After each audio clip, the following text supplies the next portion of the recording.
Good evening, ladies and gentlemen. We will call this meeting to order as soon as we have a mayor or a deputy mayor.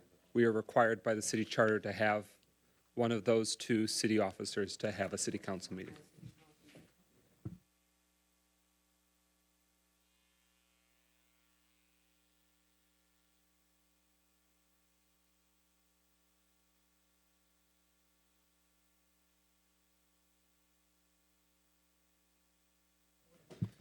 Good evening.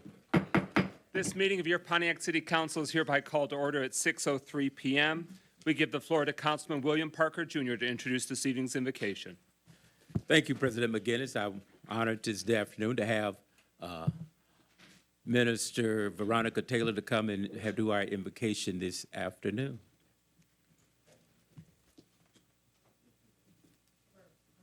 You'll want to turn the microphone on the right-hand side. First, I honor God who's the head of my life. Would you all bow your heads and honor me in prayer as we pray to the Lord for this country? Father God, as I come humble as I know how, I'm asking you to continue to take care of not just Pontiac. I'm asking you to take care of your world. Because, see, we know you are in control of our lives. We are not even in control of what we do every day in our lives. And I'm asking you to have favor over this world, Lord, because right now we live in perilous times. And I'm asking you, God, to continue to be our Father and let us understand that you are carrying us into what you want us to do, not what we want to do, but what you want done. And give favor over the city of Pontiac because they need it, even the young children, even the ministers, even everybody in the city of Pontiac. Amen. Thank you. Please rise for the Pledge of Allegiance, followed by a moment of silence. I pledge allegiance to the flag of the United States of America and to the republic for which it stands, one nation, under God, indivisible, with liberty and justice for all. Please remain standing for a moment of silence as we remember those that our community has lost since we last gathered. We specifically raise up the name of Larry Lee, the husband of Bishop Teresa Lee of New Birth International Church, a resident of Pontiac's East Side in District 7. We extend our condolences to Bishop Lee and the entire Lee family and the entire New Birth congregation. Please join us for a moment of silence.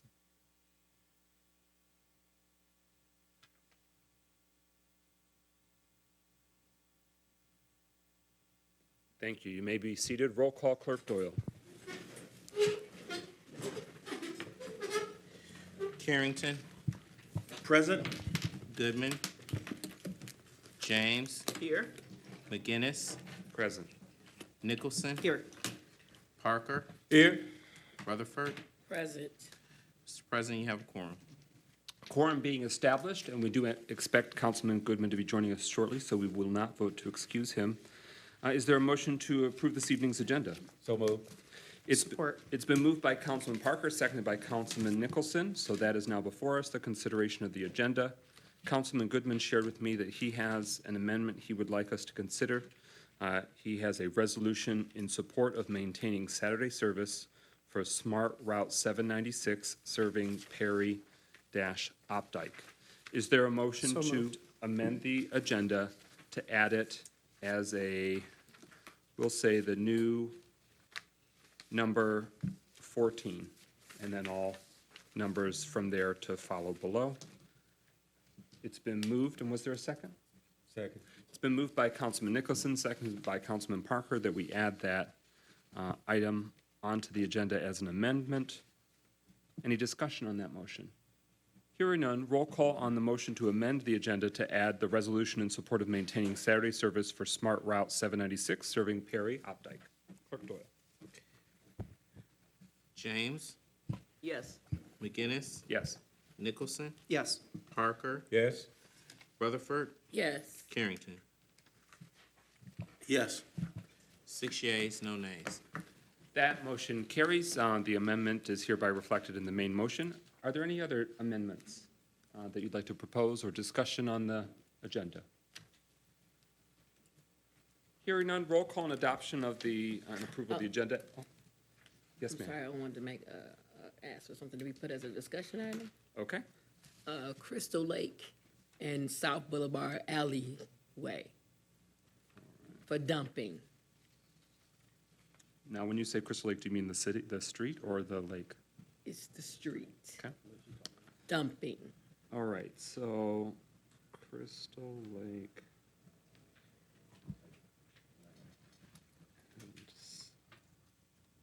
It's been moved by Rutherford. Is there a second? Support. It's been moved by Rutherford, seconded by Nicholson to add a discussion item. It'll be the new number, since we already moved one down, it'll be the new number 17 and everything else going further. So what's been proposed is adding another discussion item, Crystal Lake and South Boulevard dumping concerns. Any discussion on that motion? Hearing none, roll call on approval of the amendment to the agenda, adding that discussion item. Clerk Doyle. James, Yes. McGinnis, Yes. Nicholson. Yes. Parker, Yes. Rutherford, Yes. Carrington. Yes. 6 yeas, no nays. That motion carries. The amendment is approved and is part of our main agenda for consideration. Are there any other items? Any other amendments, discussion, clarifications? Hearing nothing further, roll call on adoption of the agenda as amended. Clerk Doyle. Carrington, Yes. James, Yes. McGinnis. Yes. Nicholson. Yes. Parker, Yes. Rutherford. Yes. 6 yeas, no nays. That motion carries. The resolution is approved. Is there a motion to approve this evening's consent agenda? So moved. Support. It's been moved by Councilwoman Rutherford, seconded by Councilman Parker to approve this evening's consent agenda. It has two sets of meeting minutes, the May 16th regular city council meeting, and then May 18th, our budget hearing, a special meeting on the budget. With that, roll call on approval of the consent agenda and adoption. Clerk Doyle? McGinnis, Yes. Nicholson. Yes. Parker, Yes. Rutherford, Yes. Carrington, Yes. James. Yes. 6 yeas, no nays. That motion carries. The consent agenda is approved. We are now at our first of two special presentations this evening. We give the floor to the administration to introduce the City of Pontiac Home Repair Program presentation. Mayor Grunwald. Thank you, President McGinnis. We're very excited to be able to share details about the home improvement program that will be rolling out.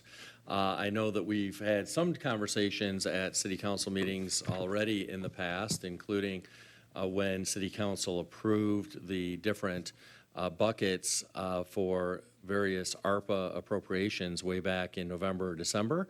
And then subsequently, more recently, when the city council approved the specific guidelines for this program, including the number of contractors who are licensed contractors and have been approved to be used for this home improvement program. This is, I think, a really exciting opportunity to invest in homeowners here in the city. This will both allow for a lot of low to moderate income homeowners to improve their quality of life by accessing up to $25,000 per home for home repairs while simultaneously reducing blight in our neighborhood. So this is a really great opportunity for residents, and we want to make sure that we're fully informing residents about when they can start applying and what they need to apply. So we've done already one town hall last night. We're going to be doing a number of additional town halls coming up. We're going to be doing some mailings that will amplify the message to residents about this opportunity, because we want every qualified, eligible homeowner to have the opportunity to apply. And with that, I'm going to turn it over to the point person with our administration who's organizing this, and that's Matthew Turner-Reed, who is our home improvement czar, I'll call him. And so with that, take it away, Mr. Turner-Reed. All right, good afternoon, everybody. My name is Matthew Turner-Reed. I'm the Housing Development Specialist here for the City of Pontiac. I'm responsible for running the home repair program. So I'm here today to just give you guys a little bit of insight on it. And yeah, let's get started. So the funds that we are using for this program is from the American Rescue Plan Act. So here we have just a little blurb about the background from the American Rescue Plan Act. It was signed into law in March of 2021 from President Biden. The city of Pontiac was allocated $37.7 million under this plan, and we plan to utilize roughly $3 million for this program that we're running here. The plan is to run the program in 3 phases. Each phase, we will utilize about $1.1 million for each phase. So the objective of this program is to help homeowners complete essential home repair projects that improve the quality and safety of their housing and increase their chances of remaining in their homes long term. It's to my understanding that many residents in the city of Pontiac are lifelong residents, so we want to ensure that we can secure that for future generations. Okay, so a few details on the program here. So to be eligible for the program, you must be a resident of the city of Pontiac, and you must own the home that you are currently living in. Your household income should not exceed 80% area median income, and we will go over a chart of that in some of the next slides. We will ask you to complete the home repair program application, which does have additional details, and we will go over that as well.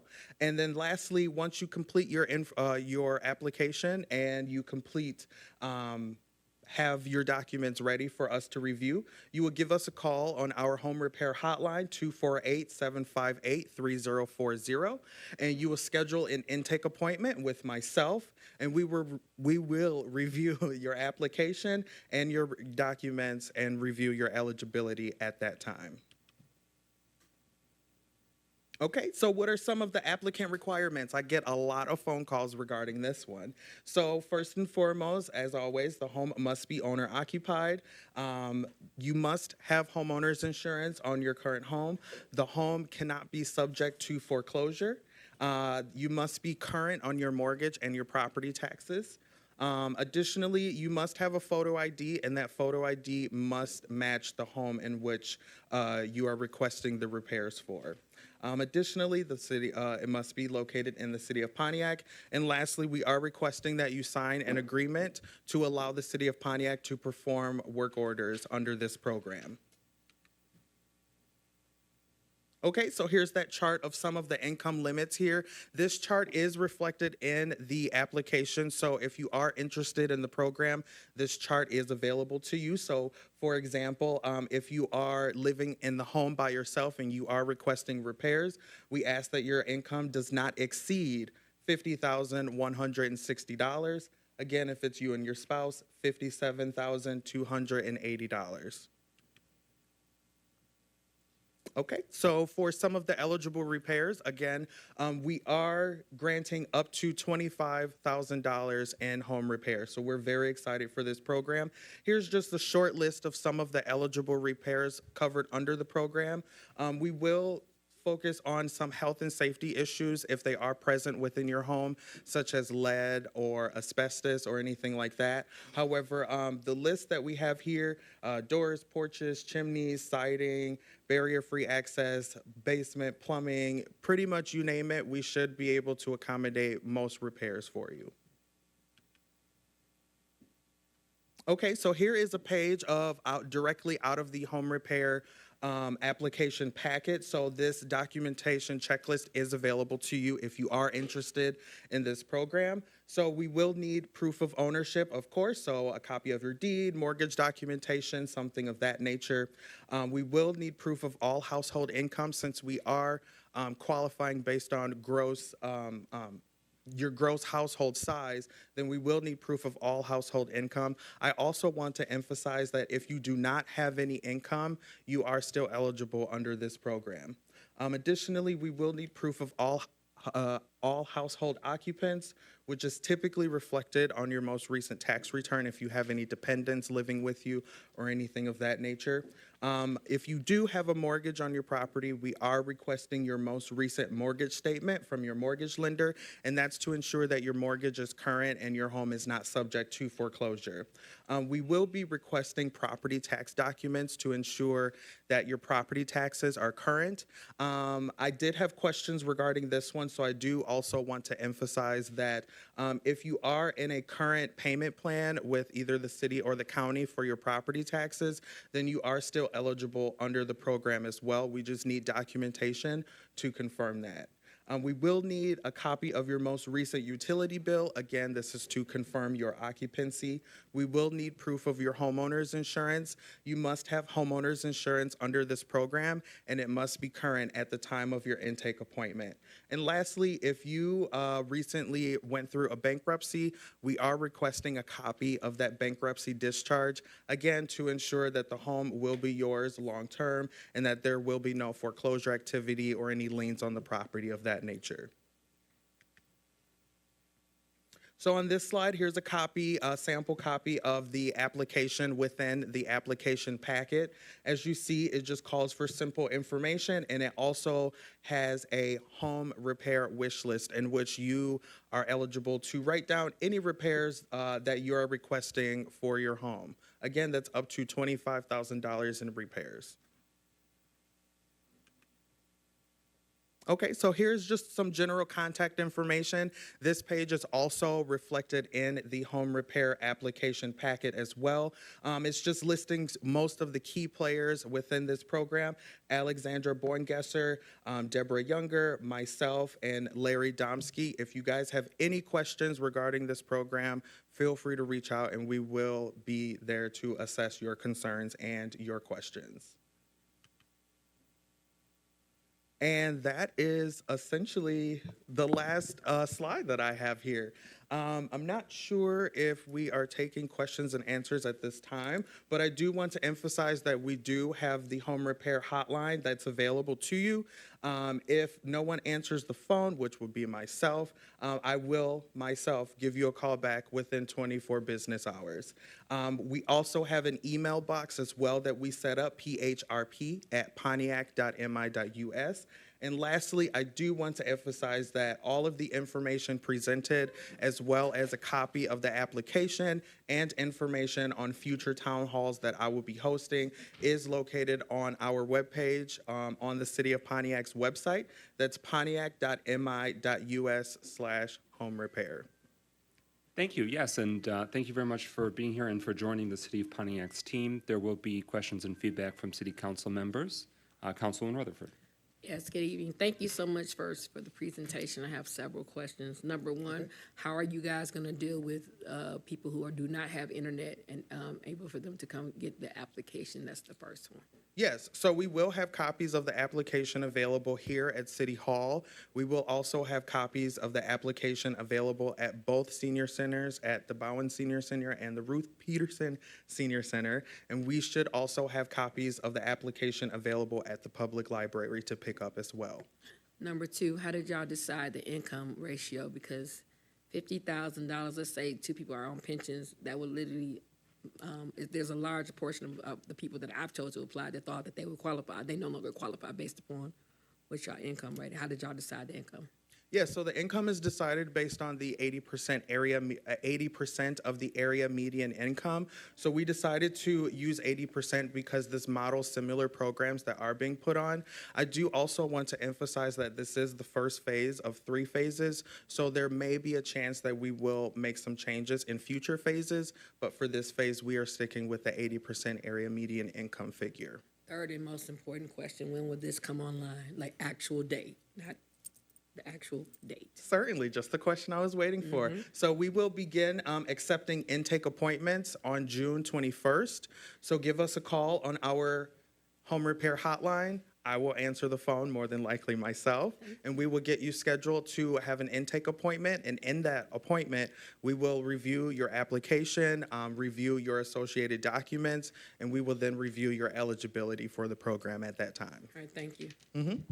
Next is Pro Tem Carrington, followed by Councilman James and Deputy Mayor Stevens. Just on that point, though, so June 21st is when the application goes live, but that interested prospective applicants can start getting their documentation in order, so that way they don't have to necessarily wait until June 21st to get some of their tax or property information.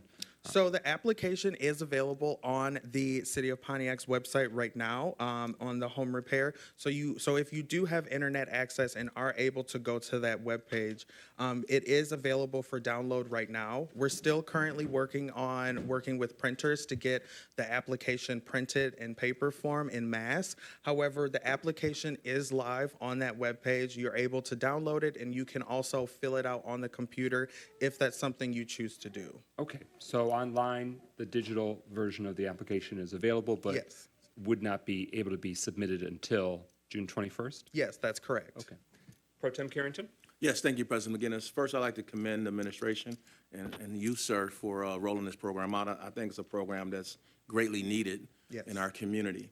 I know you mentioned that you'll be the one actually taking the calls. Yes. Now, those days when you're not available to take this calls, would those calls be going to a box where someone else from the administration can get into that Yes. box?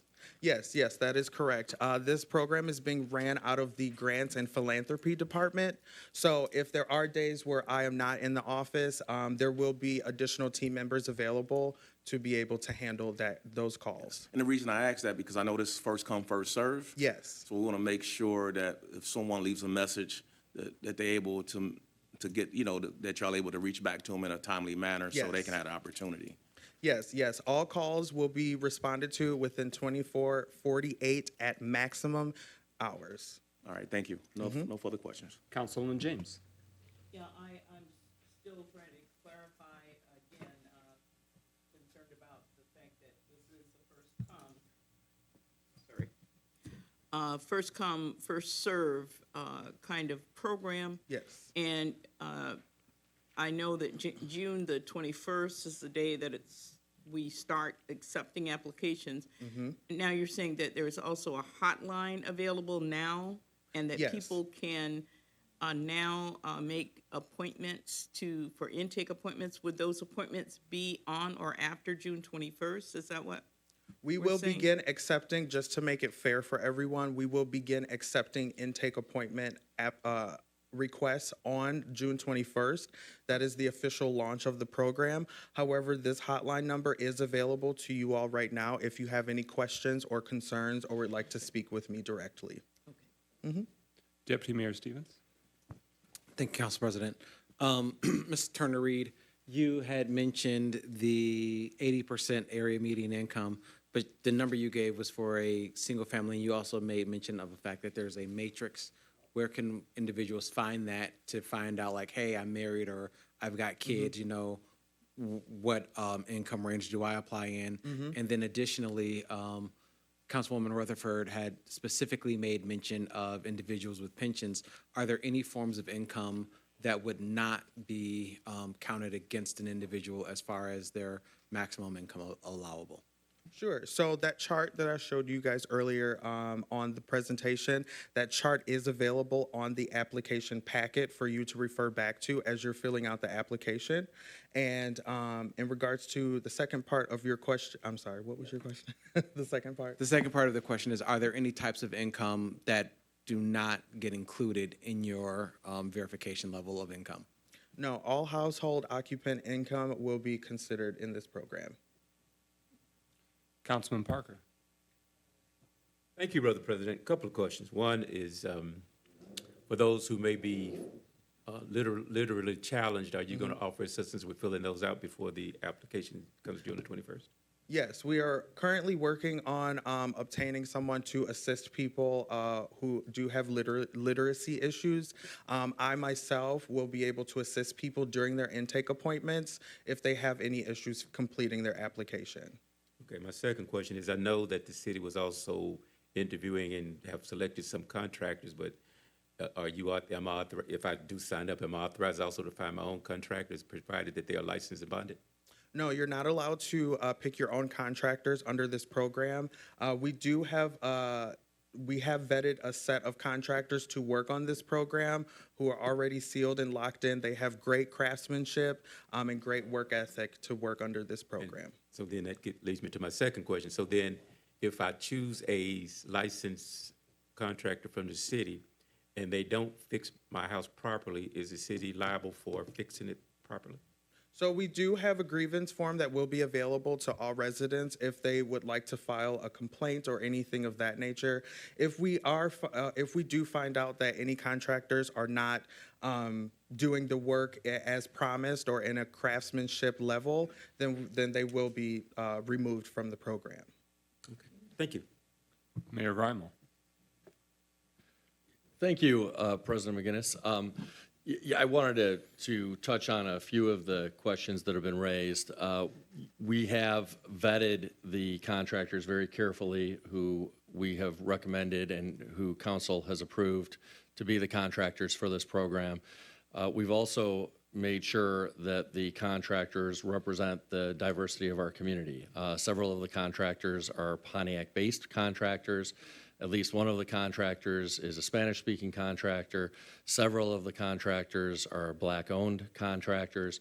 And so we've tried to make sure that the contractors not only are very competent and qualified and licensed, but also look like our community. We think that's important.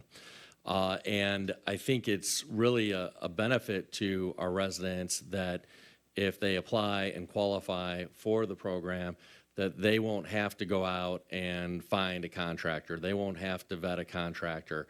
And they won't have to negotiate prices with the contractor. All of that will be done by the city on their behalf. And the city will be following up and inspecting the contractor's work to make sure that it's done properly, and we'll be holding those contractors accountable if it's not done properly. So, I reflect on my mom, who's 78 years old, and she had her garage roof done last summer. And it was, my brother and I certainly helped out quite a bit in terms of keeping an eye on the contractor, but it was a very stressful experience for my mom to have to worry about what contractor to hire and to worry about, well, is the contractor doing the work they're supposed to be doing? Are they doing it well?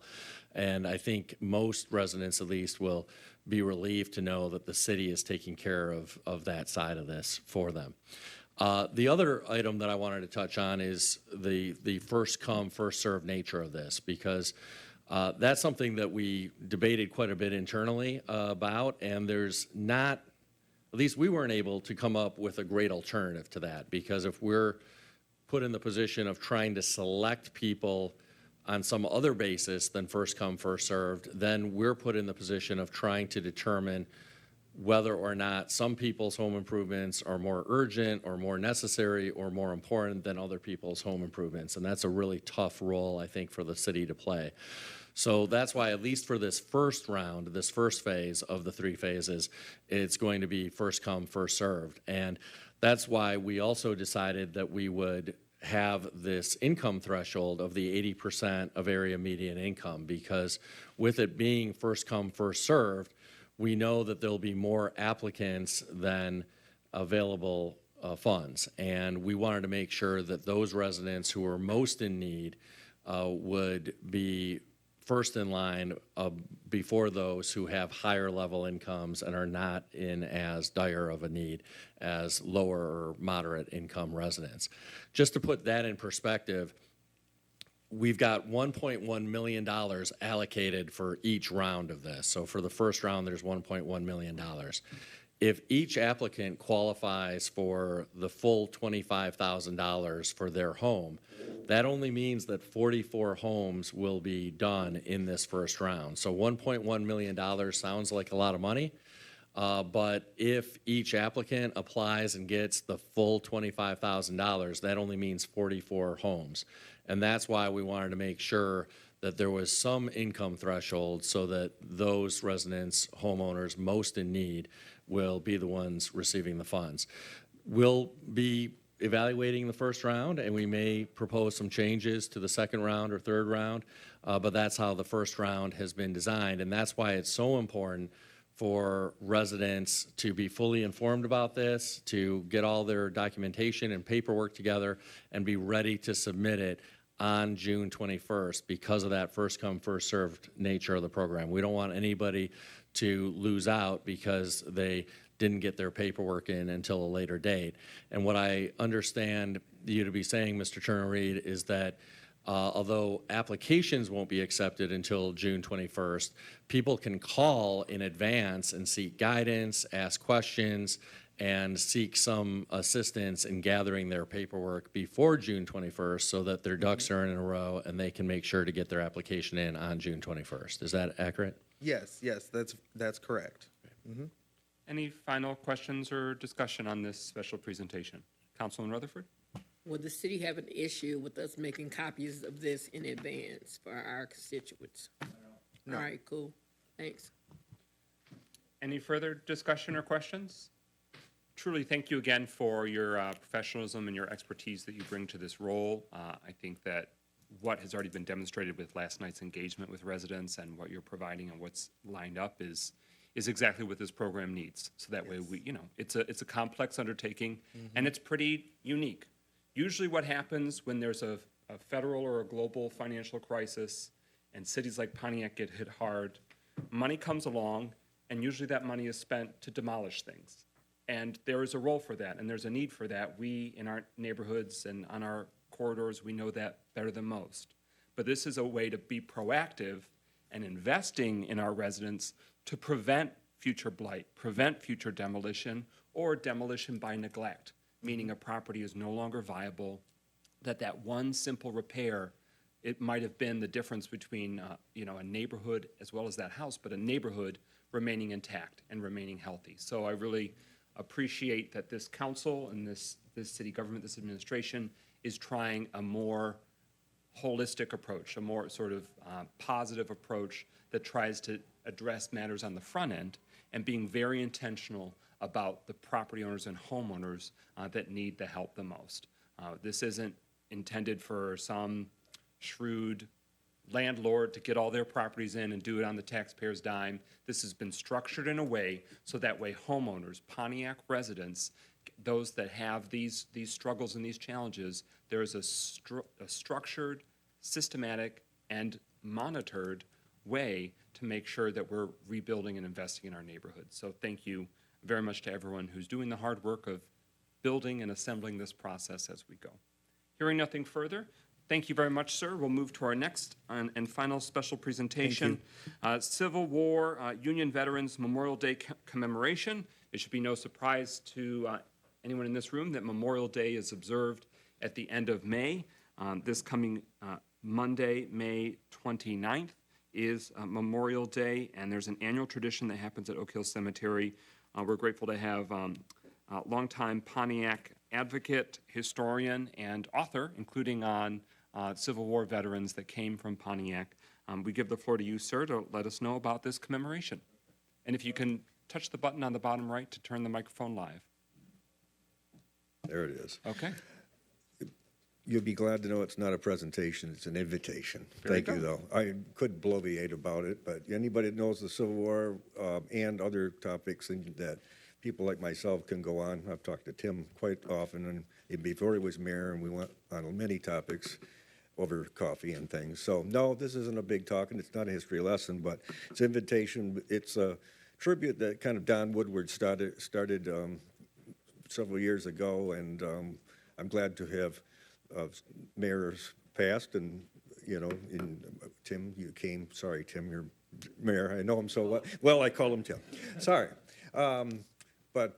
So we started it, and we've kept it up every year, and we try to get more people.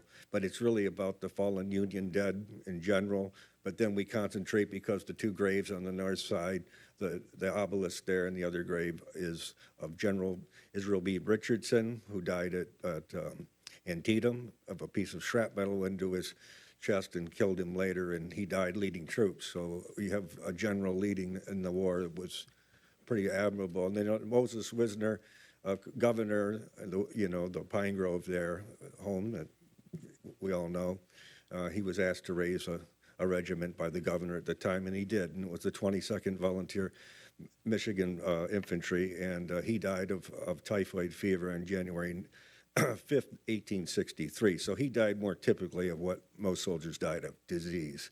So one died in combat, and their graves are very close to one another. So the the reenactors of the Sons of the Union Veterans of the Civil War, Richardson Camp Number 2, come at 12:30, and that begins it.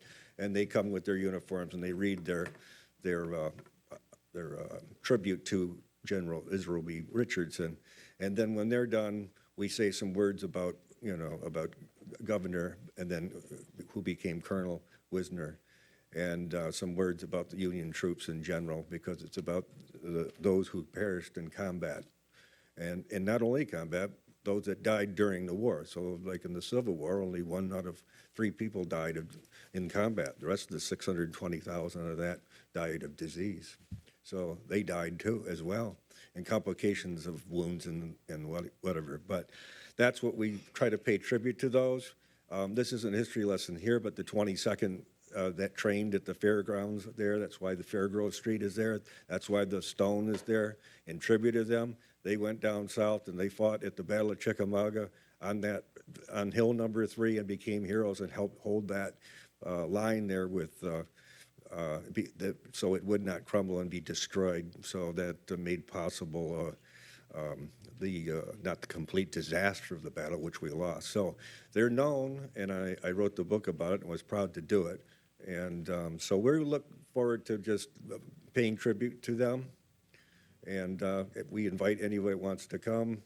And it won't be a long. I don't go on for 20 minutes. This is about being reverential and brief. And we read our brief comments, and then we go on about the day. We gather, then we talk. If you want to ask questions and about the unit, there are a couple of people that come that their great grandfathers were in the unit, so they know a lot about it. And we just talk, and so. It's an invitation. We'd like to see more people, but it's at 12:30 on that north side with the hillside there. And you look for the bunting on we're going to put them up on the pillars there along the street there. So we'd like to see you there, and I will not take up 6 more minutes. I'll leave the history lessons, the talks, and that. But it's more than history. It's about just giving thanks for those that fought for the Union and helped destroy that peculiar institution. Thank you. Pro Tem Carrington. So just one quick question before you leave out, sir. Oh, okay. Give us a date again, because I'm seeing May the 23rd on the agenda, so I know that's the wrong date. Well, it's Memorial Day's Monday. Okay. It's Memorial. Yeah, there you go. Just typo for us. Okay. Oh, okay. All right. And Make so- sure I get it right. No, I'm kidding. Huh? What's that? So Memorial Day, Monday, May 29th, 12:30 p.m. Yes. And it's the section of Oak Hill Cemetery, if you were going westbound on University Drive, you turn right between the 2 stone pillars. Yeah, exactly. Yeah. Okay. Councilman Rutherford? I just want to thank you for doing this. Oftentimes, we don't celebrate our ancestors the right way, and so this is a great opportunity for people to learn about the history of people who actually fought for African Americans and all people freedom. So I just appreciate you for that. Yeah, and in the book, I talk about that because Wisner did instill in his troops, he was an abolitionist. So he went down there fervently for that reason, and the troops, saw that by the time they got to Kentucky and they saw what was real, and I had the letters to prove it. It's touching because one short thing, when they were stationed in Lexington where he died in camp, they started having runaways run into in Lexington, Kentucky, in bluegrass country, beautiful town. Meaning freedom seekers? Yeah, and I read all the letters in that, and Wisner was called upon by the other commanders because remember, it's a border state and slavery's still legal. So, but Wisner went down and they said they did have runaways in their camp that worked for them, and they got paid by them, and they kind of let them in, and the slave owners would come to Lexington and say, hand them over, and Wisner said, no, we didn't come down here to be slave catchers. We came here to free people. So he could get away with that. There were some other commanders that will not go in here got heat for it, but because he was former governor of Michigan, and he probably could write Lincoln, and they didn't touch him. So he could get tough on that issue. And so they did stand up for the right thing, when they were there. They wouldn't do that, and as they went and saw how people really live like that, country boys from up here, they saw the real thing. And so, it's admirable. But that's all in the book and part of why I liked writing it. So I appreciate it. My only follow-up is because I did an ancestry test, and I found my great-great-great-great-grandfather who actually fought in the Civil War. He's from Frankfort, Kentucky, and his name is Van Rutherford. So when you said Kentucky, that's when my face lit up, because he's from Frankfort. Okay. That's great. And yeah, I thought that was dope. Thank you. Councilwoman James? Yes, would you happen to know how many Civil War veterans that we have buried in the city of Pontiac? Well, I would say most of them were there and not Perrymount. I'm going to have a young man that's coming there that you hooked me up with. He wants to come that day, and he's working on the whole list of who's buried in there, of Union veterans, and some of them moved here later after the war, like they were born in New York and stuff. But he's doing that, and he did it in Rochester for the Rochester veterans in that cemetery. So he called me up, through Mr. McGinnis, and I talked to him the other day, by the way, Mike, and he's coming. He wants to come that day. He's really excited because he's on his own time going to do that. So I think most everybody that would be involved would be in that cemetery, for the era. So he's going to make that whole list on his own. So we'll have it, and we'll find out, more all the time. But Would you say it's more than 50? he said there were quite a few, and he didn't give me a number yet. But he said there's quite a few from the 22nd in there, but others that had moved after the war and moved around. But we're going to find out, and then that'll add more to the cemetery and, more to our understanding of who's buried there. So, yeah, that's a great question, and he wants to do this for no other reason besides that he wants to do it on passion. He's not even a professional historian, he's just doing it on his own. So that's great for all of us. I said, we all love to have that completed, that list. So, yeah, we're working on it, I guess. Further discussion? I want to acknowledge Pro Tem Carrington and I.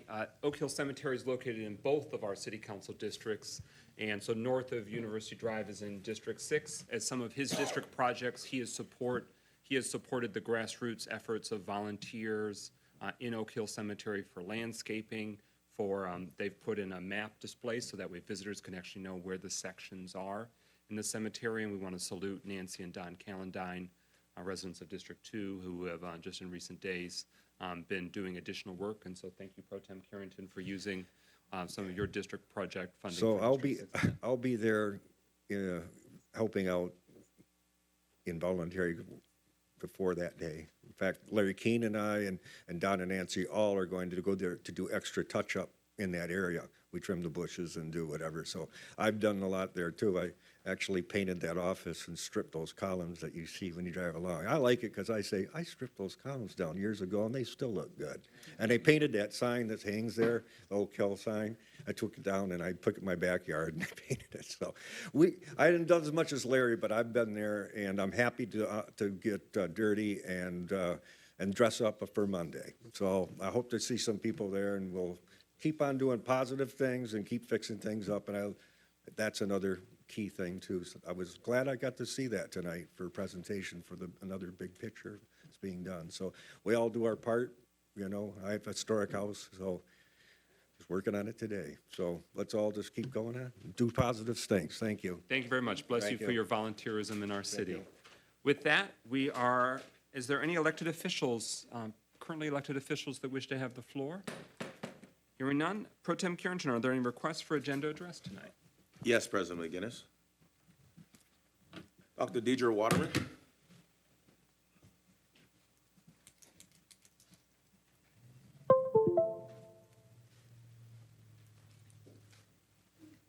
Two things on the agenda that I want to speak about briefly. I see the Phoenix Center is on the agenda in terms of a budget amendment, and which gives us a chance to ask some questions. I know there was a closed session at the last budget hearing about the Phoenix Center. Nothing was said afterwards, so I don't know what the concern was in Phoenix in the closed session. But I just want to, there's some other questions that have been asked periodically, and maybe we can get answers to those. And one of the things I wanted to say was that when I was mayor, we applied for appropriations from Senator Gary Peters for $2 million. We understand that that had been granted. So how is that $2 million going to be utilized for the purpose of the Phoenix Center? Also, we had a deadline as a part of the settlement agreement with the developer who we did the deal with for the Phoenix Center. And he was supposed to have given us a plan for how he was going to do $18 million worth of repairs by June 1st of this year. So where has been the conversation or things to make sure the city is getting its worth for what we did for that deal? And I've never been able to find out where that is. But I did want to talk about also the home repair program. You know, the ARP program was something that $37.8 million was a great boon for the city. It was been here for COVID relief. And this is the first money that is going to go to the citizens out of that. And we had meant for it to be for citizen and business relief. So why is there such a small amount? A lot of that, I thought the lion's share was going to be for citizens. And also, Council, do you realize when I looked at the mayor's proposed budget, there's another $10 million that is put into the revenue from a federal grant.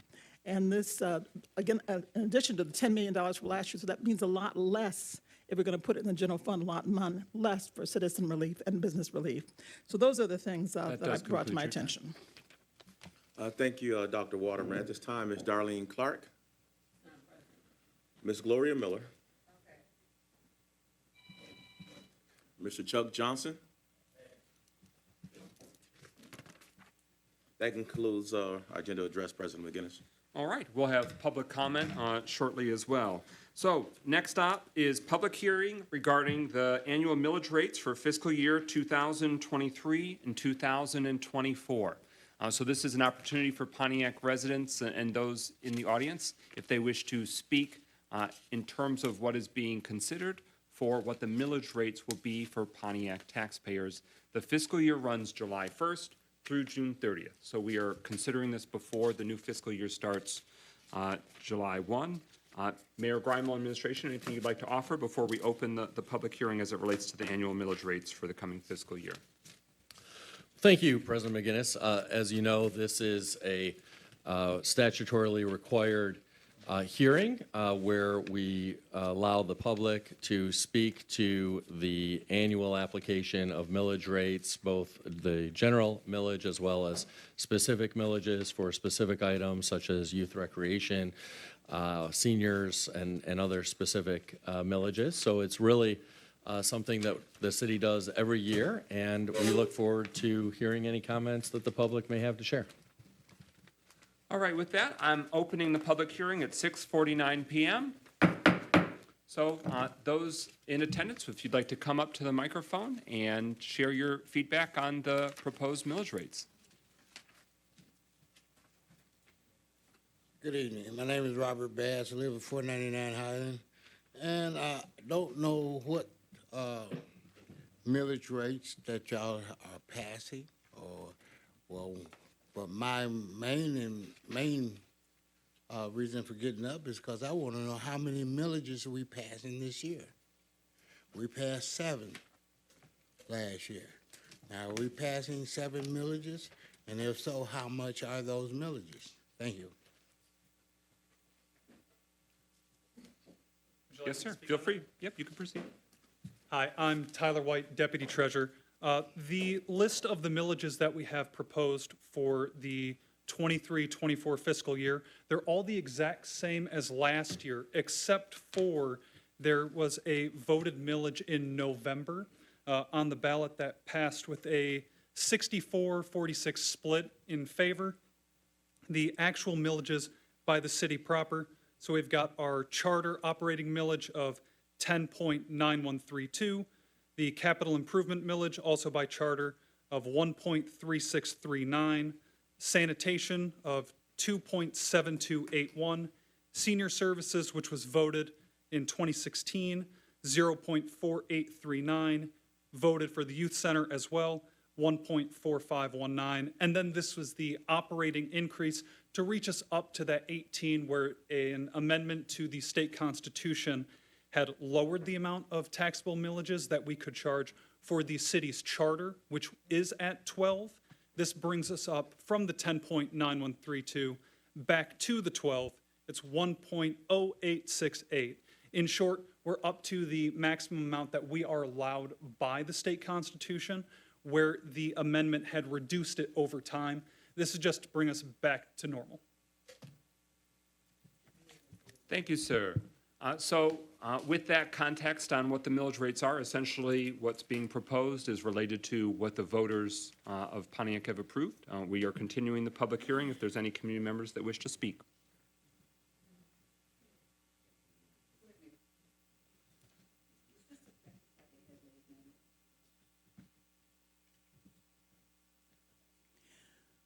One of the millages that the voters voted on in 2018 is the youth rec millage. And I'm speaking for that. I know our hearts are, the public's heart was passing that because we wanted a youth recreation center for our youth to have as their own. And so I know the council's going to support that. We're halfway through that now, the 10 years that was allowed. But I just want to bring to people's attention, I know that council has been working on getting a new youth recreation center.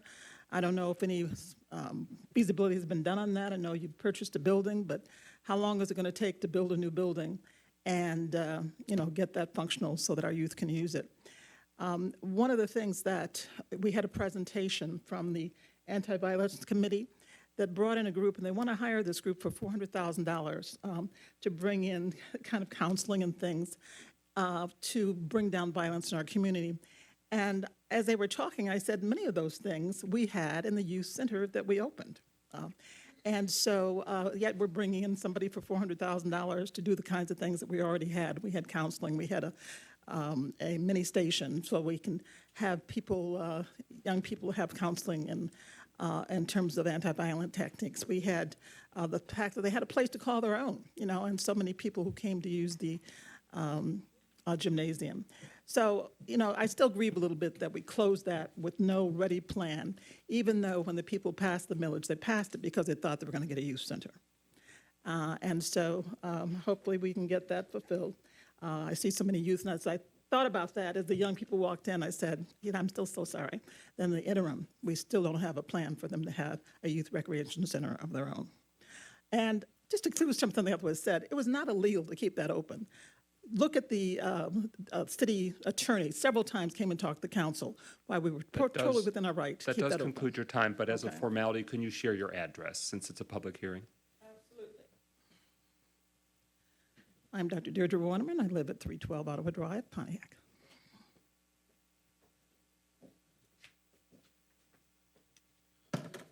Gloria Miller, 431 Boyd Street, Pontiac. I just got two questions. The smart millage, Mary, you come before me, sometimes I bag up because you already asked my question, but on this one thing you did miss. Could the council tell the public when is the youth millage, when is it term expired? How many more years we got left on it, on the youth millage? And I know that we passed the smart millage, and I got a couple calls. Did we acquire any money from that smart millage that went statewide for Oakland County for the residents of the city of Pontiac? Is anything taxed on too as far as millage-wise? Maybe you can answer that. Just hypothetically, maybe someone asked. I don't know if it's true or not. And also, reason I want to know when that millage expires, because I was here in the audience, and Tamika Ramsey and Kermit Williams on their behalf, they went out the street and pushed for that millage. But I'm going to be honest with you, how do you expect to get more money from the resident when you haven't done anything in all these years that we didn't have it? We haven't had a home yet, what we call youth center. I used to work in youth. I came from youth in the city of Pontiac when I worked with the city years ago. We had a recreation department, per se. You can go there. And so that's why it's important for you. I just want you to tell them, if you could, President, Mr. McGinnis, when does that millage for the youth expires? What year? So I've got this one. The youth center millage expires on December 31st of 2026. So that's when that expires. I don't have anything on the smart millage, but I can step aside, see if I can find anything in my office.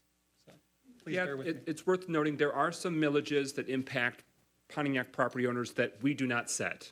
For example, there's the Zoological Society, the Detroit Institute of Arts, there's Oakland Community College, there's a variety of millages, and the Oakland County Transportation or SMART millage is one of those. So the staff from the city treasurer's office will likely find that so that way our taxpayers can know that. We're going to continue the public hearing. Again, this is the opportunity for anyone present to ask questions, offer feedback, give us a piece of your mind in terms of what's under consideration for the city's millage rates. Yes, ma'am. And if you could state your address. I'm as just well as your- curious. I remember we spent quite a lot of time in the last few months talking about the impact the Headley Amendment had and how we are not impacted by that quite the same way anymore. Does that impact our millage? And if it does, how does it? And is that represented by the drop from, what was it, to 10.91?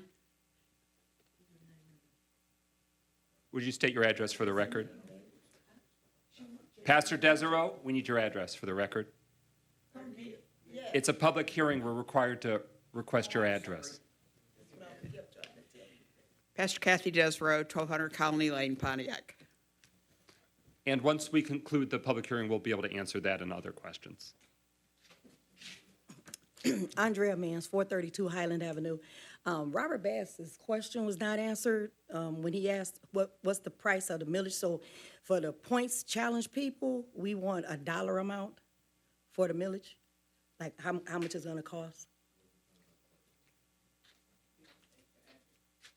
She got it. Yep. Anyone else who wish to speak on proposed millage rates for the year to come? We'll try to very concisely answer those questions after it's concluded, but this is the public's time, public hearing. You are not required to have signed up ahead of time, and you are not required to have all the answers. You're allowed to just state what you think in terms of what you'd like the city's resources, how you'd like those millages to be levied. Any other public comments? Any other comments? Any other comments? Hearing nothing further, the public hearing is hereby closed. And the time is 6:58 p.m. according to Verizon Wireless. Mayor Greimel, do you want to try and briefly offer some feedback? And again, it's not on this evening's agenda for us setting the annual millage rates, and we can never request or set a millage higher than the voters approved. The council can set it lower, but we can never essentially go above what the voter authorized millage rates are. So we're discussing those different categories that the voters have authorized. Mayor Greimel? Yeah, thank you, Mr. President. So I'll try to answer all of the questions to the best of my ability. In terms of the impact of the Headley override vote that occurred last November, the Headley Amendment that was made to the state constitution in 1978 means that the millage rate is, all the millage rates are rolled back as property values increase. And the original general operating fund millage rate here in the city was set at 12 mills, but due to the effect of the Headley rollback, had been rolled back by 1.0868 mills, such that it was a little under 11 mills. The vote of residents last year to overcome or override that rollback has resulted for this July 1st, the full 12 mills to again be levied.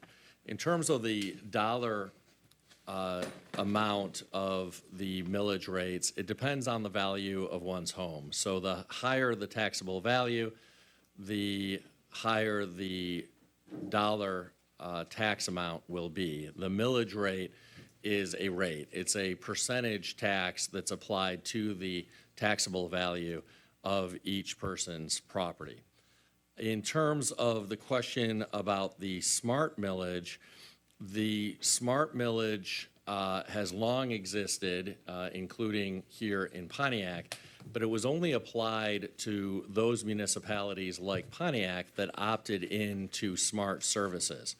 That changed last year when a countywide smart millage was voted on and passed by the entire county. And that new smart millage is applied to all municipalities in the county as opposed to just some. The rate actually went down slightly as part of that because there was a bigger base of taxation, because all municipalities in the county are going to be subject to that smart millage. The rate actually went down a little bit. So here in Pontiac, the amount of taxes associated with the smart millage will go down as a percentage of property value. So that's actually a little bit of a rate reduction compared to what it had been. But the amount of revenue for the smart system will go up a lot because it will be applied to all communities in the county instead of just some.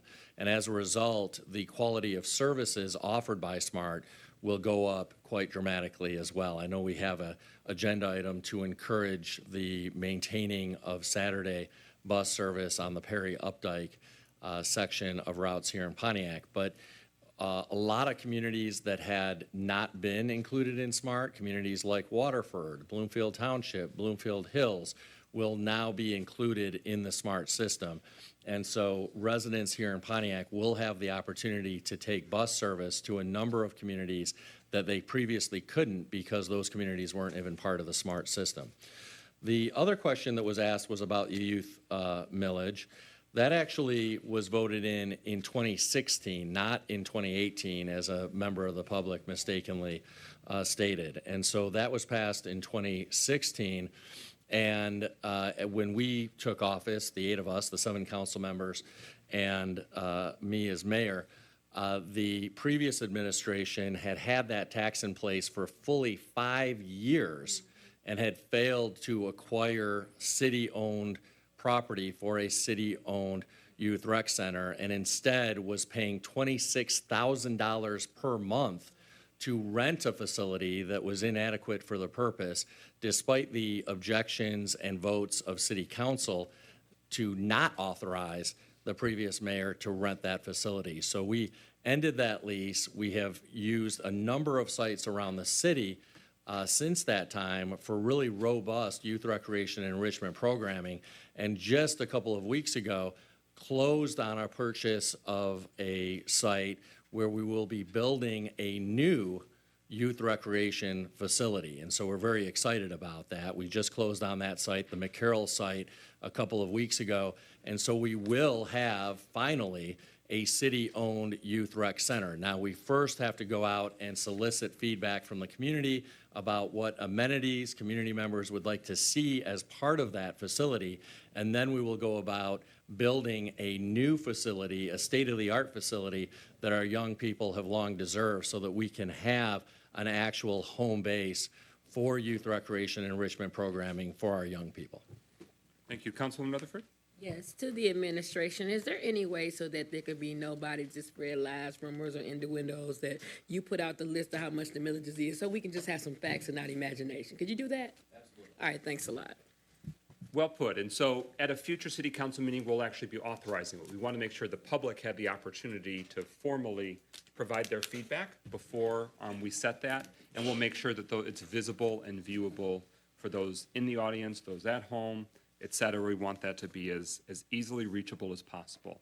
I do want to clarify, the voters of Pontiac, when it came to youth recreation, that millage is for youth recreation operations. It's for the programs, it's for the staff, but it cannot actually be paid for the acquisition of real estate, et cetera. So it's a funky thing when it comes to state of Michigan law, but it's worth pointing out. Councilman Nicholson. And to add to that, the previous council that did allocate funds, $3 million in funds for the building, a specific purpose of building that. Those funds are still allocated to that restricted purpose. So those funds are there, they will be used for exactly that purpose and can only be used for that purpose. Thank you. Any final clarifications or feedback? We have held the public hearing, the annual public hearing when it comes to the annual millage rates, and in the coming weeks, the City Council will deliberate on the setting of those millage rates. Thank you for your time and feedback. We're now at adoption of an ordinance to amend the City of Pontiac City Code to amend Chapter 118 to add Article 4, Stormwater Control, in order to maintain compliance with the state law. This is the second reading, and my sense is that the planning manager advises us that we'll want to not vote on this tonight, but push it for another week, but we'll first give the floor for that second reading to be read. Mayor, anything before handing it over to the planning manager? Not at all. I welcome Manager Yandrick to get into additional details. Yes, sir, you have the floor. So this is a municipal code specifically for stormwater, and really the experts of this are our Public Works team. The first reading was held last week. They're requesting that this be held on June 6th, which is in 2 weeks, till we get aligned with the zoning code, which is the next item on tonight's agenda. So they're actually hoping that that second reading can occur at that date. If there's no further discussion, is there a motion to postpone to the June 6th meeting? Support. Moved by Councilman Nicholson and seconded by Councilwoman Rutherford that this second reading be postponed to that second regular meeting in June. First meeting in June. Oh, is it? June Okay, 6th. yeah, Yep. all right, very good. Sorry. Calendars. So June 6th, that's the move and the support. Any discussion on the motion to postpone for 2 weeks? Hearing nothing further, roll call Clerk Doyle on that motion. Yes. Yes. Yes. Yes. Yes. Yes? Yes. That motion carries. It's postponed until that meeting. Thank you, sir. Now we're at number 5. Is there a motion to adopt the resolution to approve the first reading of the zoning text amendment to amend Article 2, Chapter 6, Section 6.202, subsection D, and to amend Article 2, Chapter 6, Section 6.208? Point of information, is this in regards to actual transitional housing? No. Okay, go ahead, keep going. Required information and to amend Article 2, Chapter 6, Section 7.301 definitions. This ordinance amendment pertains to stormwater control.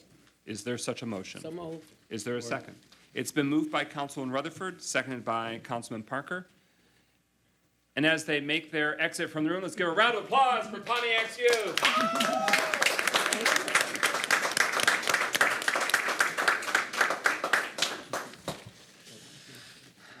Thank you for that sidebar. We now are concerning that first reading. Want to give the floor without objection, Mayor Grimel, to Planning Manager Yandrick. Please, yeah, take it away, Mr. Manager. I have a very brief presentation of the amendments. So the city is requesting these text amendments to make minor changes to the zoning code to comply with the Clean Water Act and the state of Michigan requirements for local stormwater ordinances. This zoning text amendment is 1 and 2 being considered, and the other one was the one that just was postponed a moment ago. These are being adopted concurrently to comply with the state requirements. This is the timeline of the schedule. There was a public hearing held at Planning Commission on May 10th. The first reading is this evening, and staff is requesting that the second reading be held in 2 weeks on June 6th. There are 3 total changes. I'm going to outline these changes. Number 1, site plan review is required for developments that disturb 1 or more acres, including projects of less than 1 acre that are part of a larger common plan of development or sale, most new developments, major expansions, and redevelopment. Site plan review procedures and requirements are listed in section 6.204. What is italicized is being added, and this is a requirement from the state to fall under our stormwater guidelines, and that's connected to the second point that I have in a second. Number 2 that is listed up there is section .208, table 17. The requirement adds the second section. So detailed storm sewer, site grading, drainage, detention basins, and other pertinent facilities is already in the chart. But we are requesting to add as required by section 118-3 stormwater control of this ordinance. And that is something being considered as part of the municipal code amendments that you are also considering. So this is something we are wanting to wait until that is adopted on June 6th, and then City Council would hopefully be approving this. Now, the third one, getting back to the previous slide, is we had some discussions internally about the word disturb areas, and we wanted to clear up confusion. So we worked with our attorney, we worked with our city engineer, and we are establishing the definition of a disturb area to make it clear of what quantifies a site plan process. Now, if you're going and adding a building, we already have qualifiers in our existing code about what requires a site plan, but this is specifically for disturbing of areas. So maybe you're not developing a site, but you are making modifications to it, this would qualify. So disturb area means an area where soils are exposed or disturbed by development, both existing and proposed. The disturbance area includes staging and storage areas, structures, and areas needed for vehicle access and maneuvering. Agricultural and pasture land are not considered part of a disturbance area. For utility lines, trenches, or other similar linear work, the disturbance area includes staging and storage areas, the linear feature, and the areas on each side of the linear feature impacted by the construction. Where necessary for safety in deep trenches, the disturbance area may be made wide enough to allow for bending and the shoring of the trench. So with that, that is my presentation this evening. Planning Commission recommended approval of these zoning text amendments as presented for those following 3 sections at their public hearings. So I'd be happy to entertain any questions you may have. All right. Ordinance amendments per the Pontiac City Charter require 2 readings. So this is, what's before us is we're just acknowledging that it's been read for a first time. And then per the planning manager, the interest is to align the second reading with that previous item's second reading on June 6th. Is there any discussion on this item before we vote on acknowledging the first reading? Councilman Nicholson. As we're running through budget times, and some of these things, as we're talking about Stormwater, Sewers, and Clean Water Act, I know we have tremendous difficulties with our stormwater sewers and really the cost-limited feature of some of the projects that we're doing and trying to partner with WRC when streets are open. I want to make sure that if there are situations that are going to be financially impacted by this when we're going through, that we budget correctly. So if there are larger scales as far as, tools and trenching needs that are impacted by this, if we can make sure that DPW lets us know if there's any amendments that are necessary in the process. Yeah. And they are fully aware of these regulations, and I will pass that along to them. Thank you. Further discussion on this first reading? Hearing nothing further, roll call and adoption of the resolution approving the first reading, meaning it's been read once, and we'll read it again at least once more. Clerk Doyle.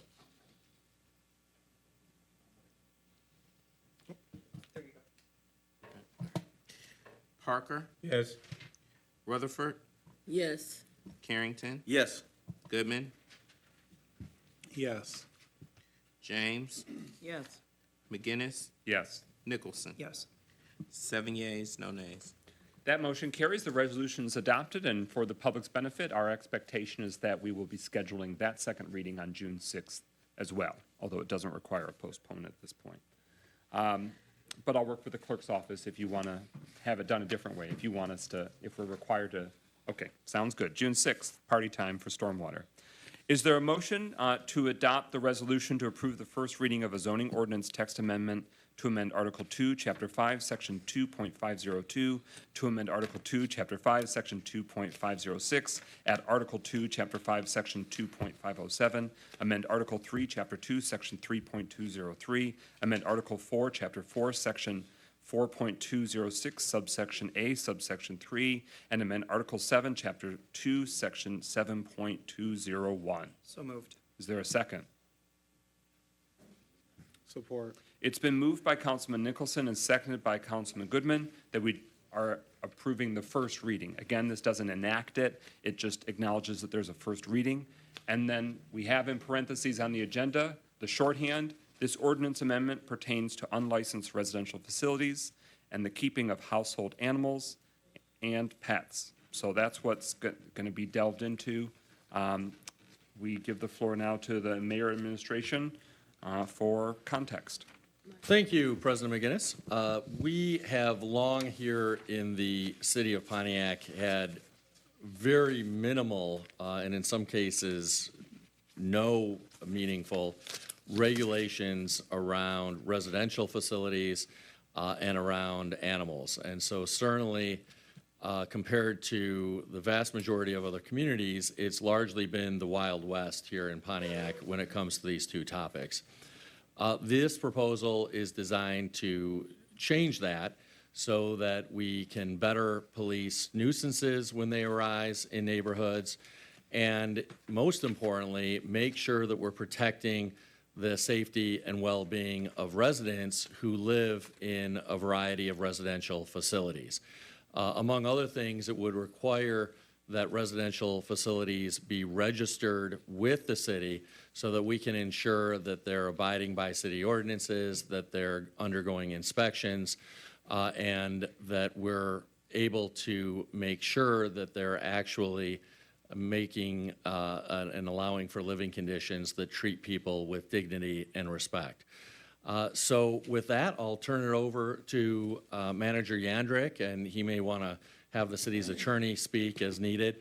The other thing I probably should note is, I also understand that when it comes to the animal ordinances, that there's been a discrepancy between the zoning ordinance and the municipal code ordinance as well. So one of the things that these agenda items will do is make sure that those two provisions are brought into alignment. Thank you, Mayor. You're actually taking part of my presentation. I do want to state for the record, this was advertised as a public hearing for code enforcement and group homes, and that does continue, even though as it's listed, this does talk about unlicensed residential facilities, keeping of households, animals, and pets. That's a more specific reference, but I do want to just state that for the record so that carries through, that this is the same As a point application. of order, I want to clarify, this is not a public hearing. This is not a public hearing. We had one at Planning Commission. This is not a public hearing, though. Yep. So, this is the process. The Planning Commission had their public hearing on May 3rd. Tonight is the City Council first reading, and then the second reading is, staff is proposing for June 6th for the second reading. So regarding the code enforcement, chicken, pets, and livestock, the rationale, as the mayor alluded to, is the current municipal code and zoning code do not match, and the city is proposing these amendments to align the code and set the policy. The proposed amendments are listed in section 4.206. It specifically prohibits livestock in the city, and it specifically regulates poultry in the city. Some of these highlights include no more than 3 chickens at a time was proposed to Planning Commission. They, in their recommendation, increased that to 6. During the public hearing, a lot of speakers during the public hearing had expressed that you're unable to purchase less than 4 or 5 chickens when you go to a facility to purchase them. Continuing on with the regulations, roosters or male chickens are prohibited. They must be fully enclosed in a facility in the rear yard, and it sets other permitting inspection process. And so one other thing not on this list I want to mention, though, is the feeding is also controlled. There is no ground feeding, as this attempts to eliminate or mitigate rodents being in the area of poultry. So most jurisdictions in Oakland County specifically don't allow more than 3 chickens. That's where staff's proposal was. It was shared in the public hearing that Ferndale recently increased theirs to, I believe, 6. There is no agricultural zoned property in the city. And so these regulations attempt to balance the rights of property owners versus the regulations of protecting neighbors and neighborhoods' welfare.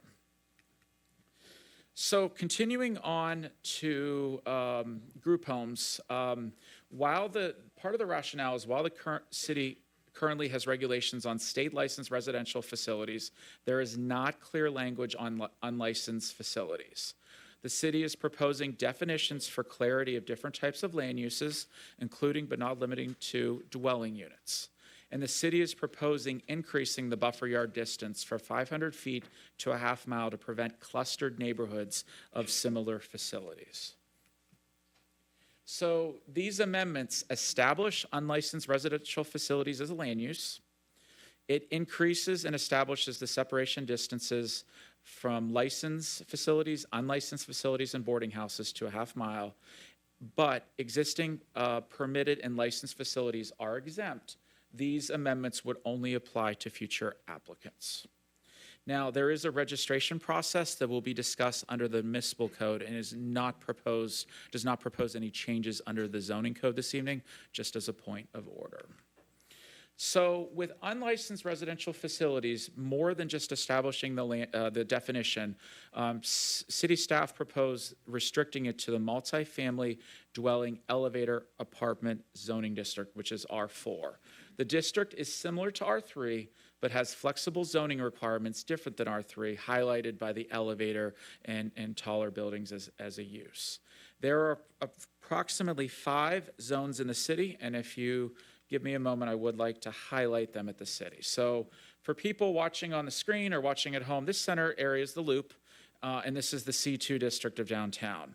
The 5 areas are highlighted by the stars. So on the north side of Gillespie, on the west side of the Clinton River, Crystal Lake area is one zone of R4 right here. There is a R4 zoned land right here, north of the concrete batch plant, south of Auburn Avenue here, adjacent to the railroad. And there are 3 clusters of R4 properties to the west of MLK and south of University Drive, both that are flanking M95. So there are permitted districts in the city. A future applicant may have to go through a site plan for that, but it would be a permitted use if these regulations were approved. So just as a summary, these zoning amendments establish the definitions for clarity, align with the municipal code regulations, and proposes amendments that balance competing interests for residential properties and neighboring uses. So that is my presentation. Thank you, Mayor, City Council. I'll be happy to take any questions you may have. Thank you.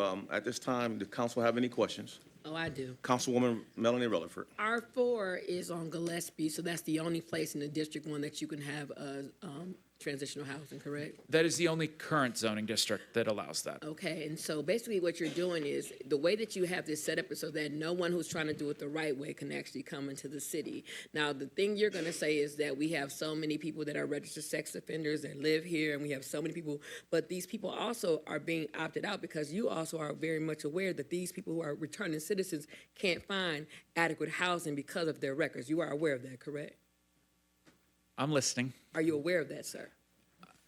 Are you aware that there's an issue with people who are returning citizens from jail or prison have oftentimes a harder time to find adequate housing? Is the administration aware of that?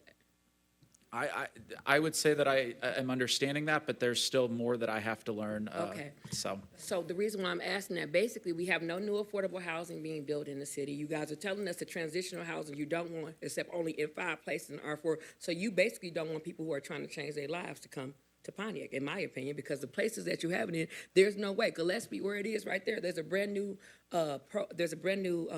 development that's about to be built right around the corner. So you're telling them multi-million-dollar development once that next to where Gillespie is? I just want to understand what the logic is, because you chose R4 because you guys knew there was a limited amount of locations, so I got a problem with that. And part of that is the ability for cities to restrict, and we can restrict by zoning districts. And as I mentioned, the existing facilities are allowed to remain. But there's a concern for the long-term viability of neighborhoods of increasing that. And so my response would be, we already have issues with those people, but we're talking about people that's trying to do right. Where are they going to go when you know there's only one strip? I need you to explain it so that we can explain to people that we are not attacking people who are coming out of the system who are trying to find housing here. Yep, absolutely. Yeah, I can absolutely address this. So there is a process by which people can rezone land. So if an investor wanted to purchase property that was not R4, but wanted to build some sort of residential facility, they could do that by petitioning for a rezoning. So we're not attempting to limit by limiting to R4. We are requiring that a rezoning be done because R4 specifically requires that there be elevators in buildings. So we're doing it for safety because there's lots of people in smaller buildings, and we want to make sure that there are safety requirements to make sure that our residents are safe.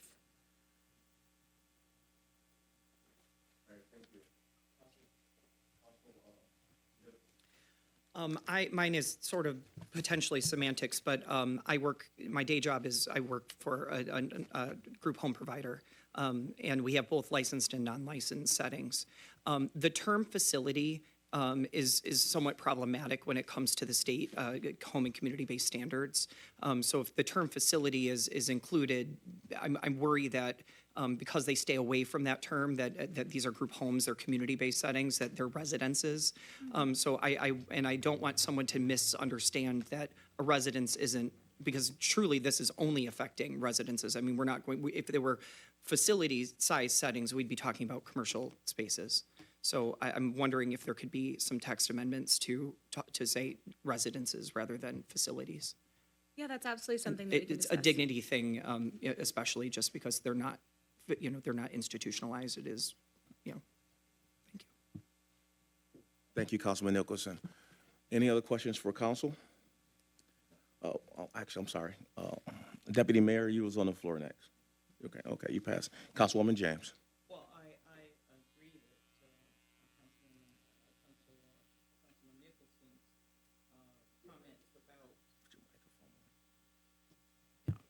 I wish we had a system that allowed these to stay on all the time. But I do agree with his comment, and I do agree with Councilwoman Rutherford's concern about that we don't want to restrict the ability of returning citizens and people who are in crises in their lives to be able to find safe and affordable housing.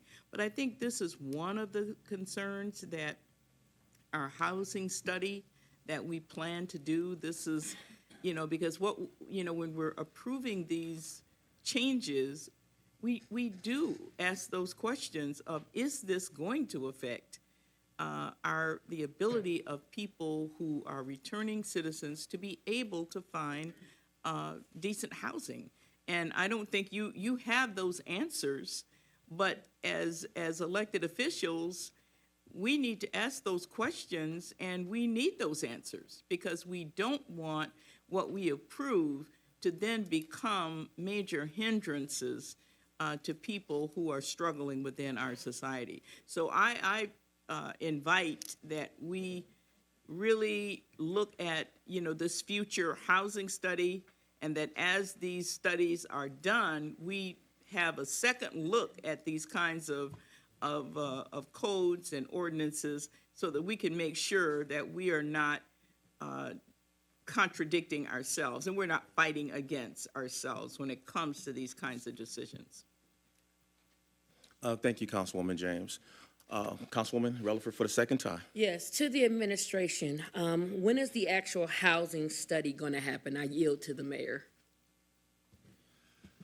I know that our Economic Development Manager, Deborah Younger, has been heading that up. Deputy Mayor, do you have a specific timeline from her in terms of when we expect that to be completed?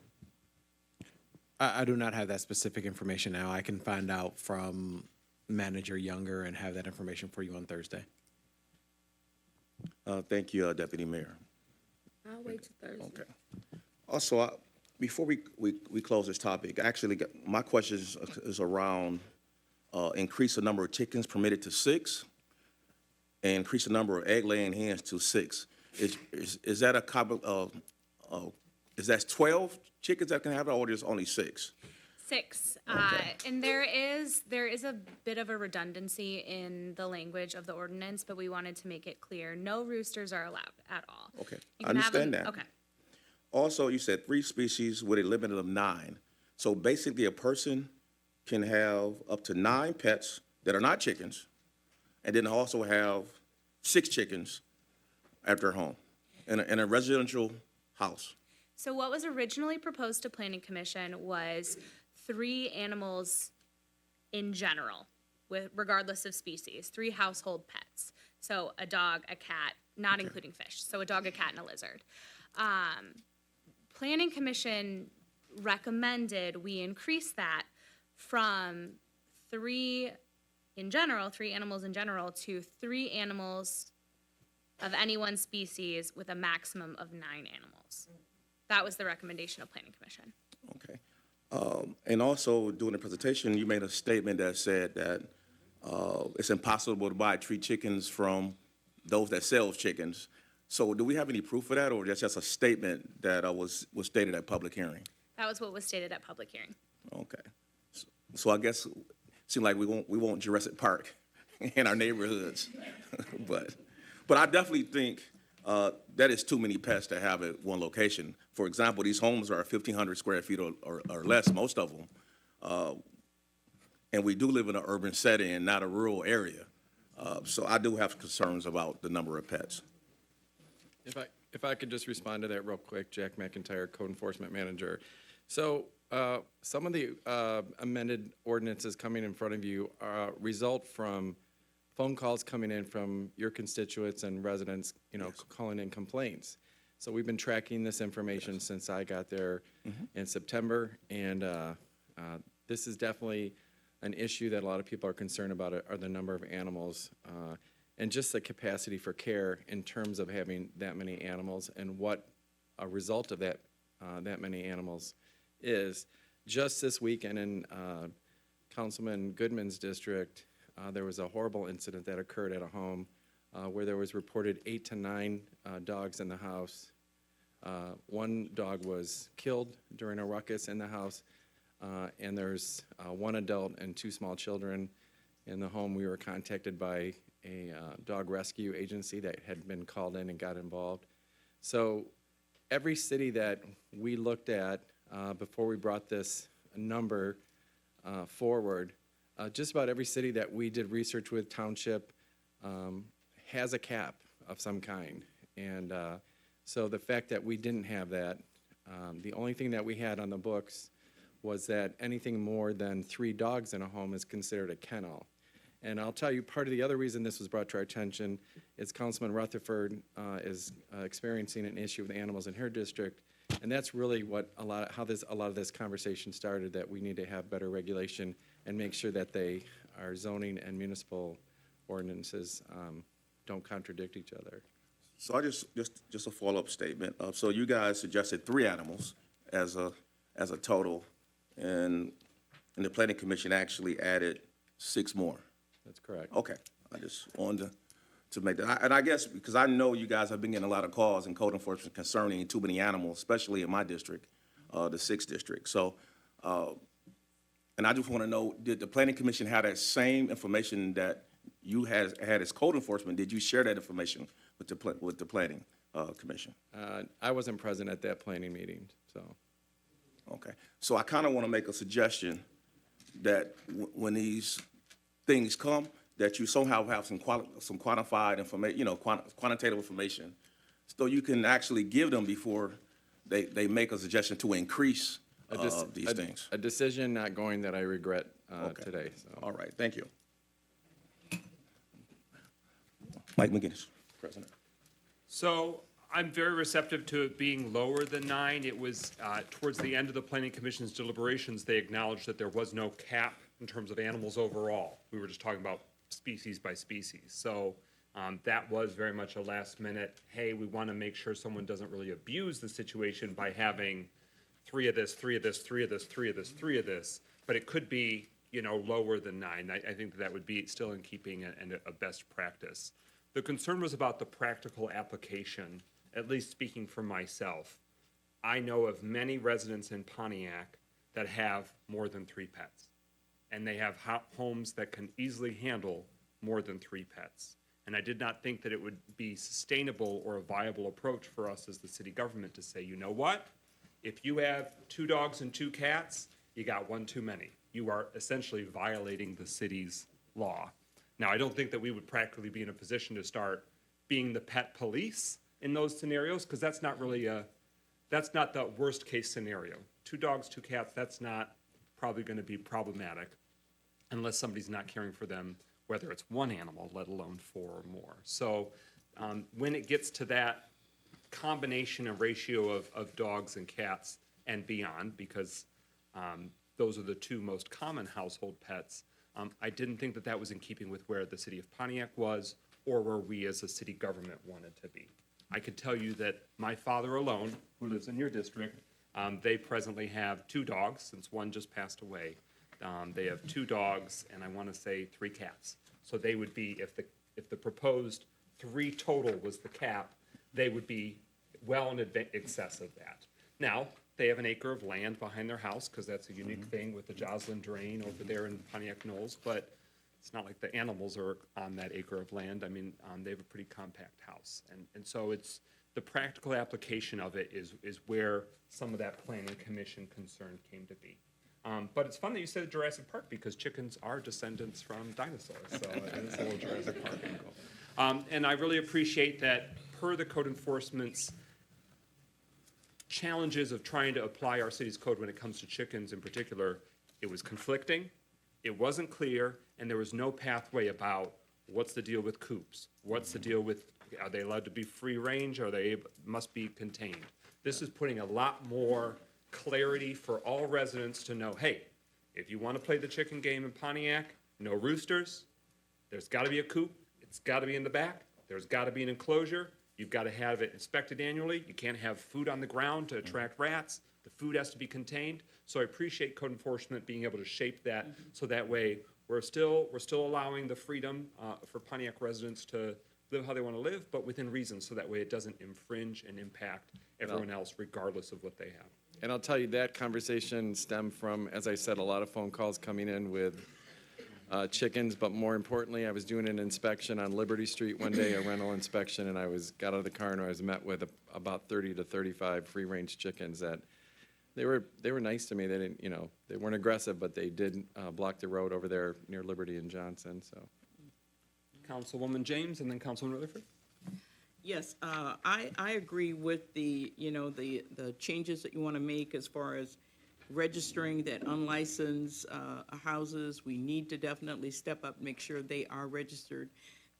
And I agree basically with the animal decisions that have been made as well.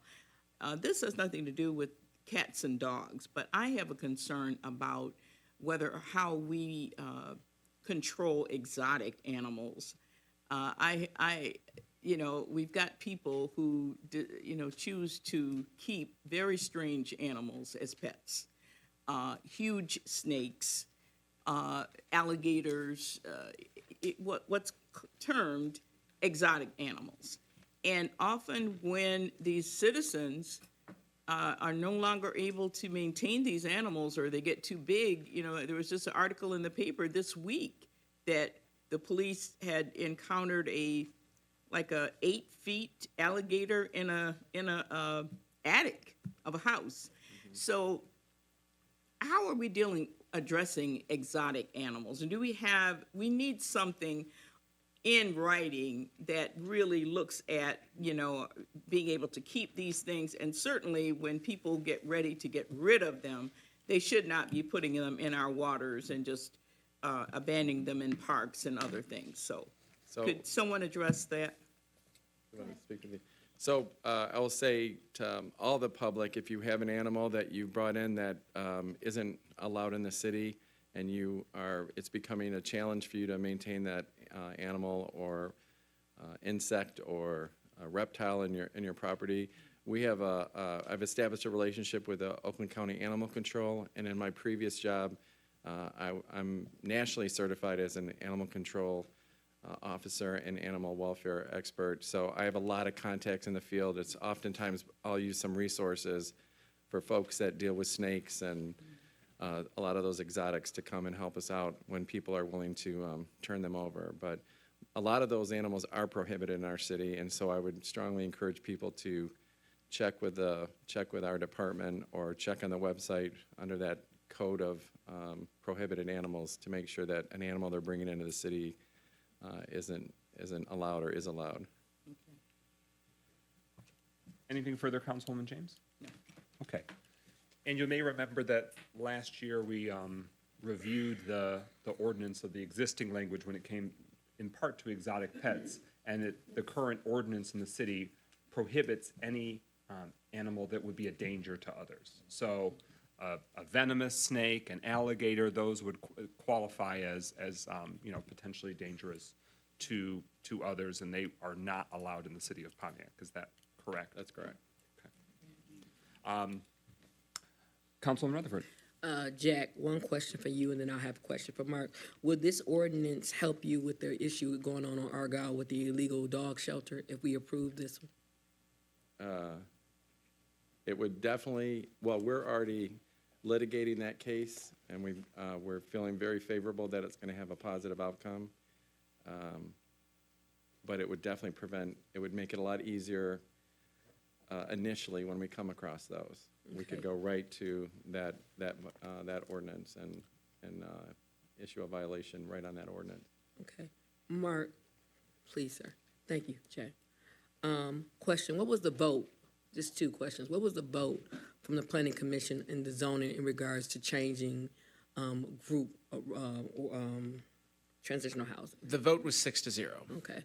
And then my other question is this: did you do any case studies on how this would affect people who are coming back, returning citizens? And if so, can you show me what you used? We did not do any case studies, and one of the challenges in this was the quantity that we have in this community. We feel administration, we feel from residents. We hear all the time about the number and the cluster of these, and because they're unlicensed. And so we don't have the tangible data, and we're going to be getting that once this license program begins. And my follow-up is, there was an article in the Washington Post you might want to read about the largest group of homelessness is basically the baby boomers. And so they're having a problem finding adequate housing. So would this not affect if someone opened up a group home, how those people could get housing as well? So the city's looking at various housing options, I think, as we move forward here.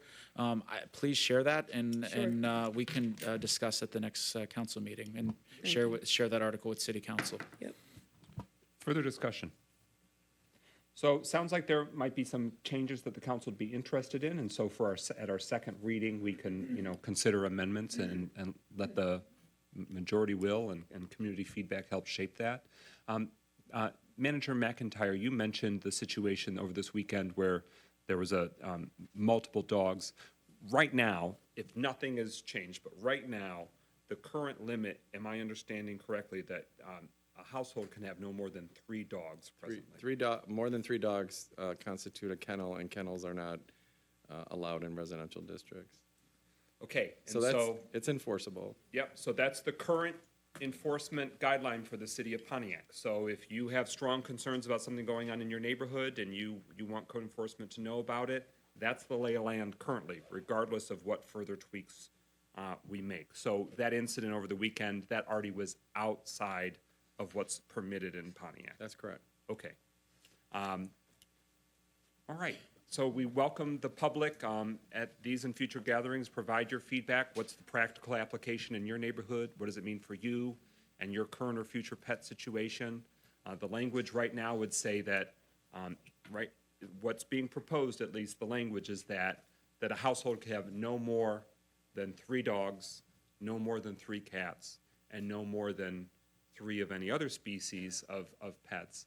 But there can be no more than 9 total. And you've heard from City Council that we're probably going to consider bringing that 9 total down, which might change the calculation of what pets you're able to keep in your house. And this is not us trying to micromanage or control. It's about the health, safety, and welfare of the houses, the residents, and the neighborhoods.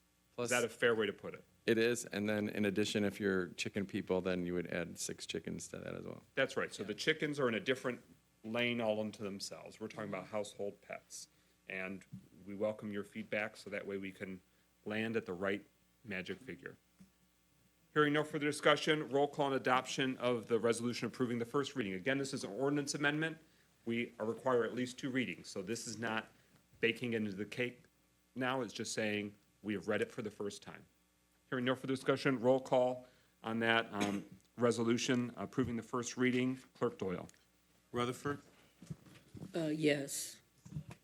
Yes. Yes. Yes. Yes. Yes. Yes. That motion carries, and please don't tell my dad I was telling his pet business.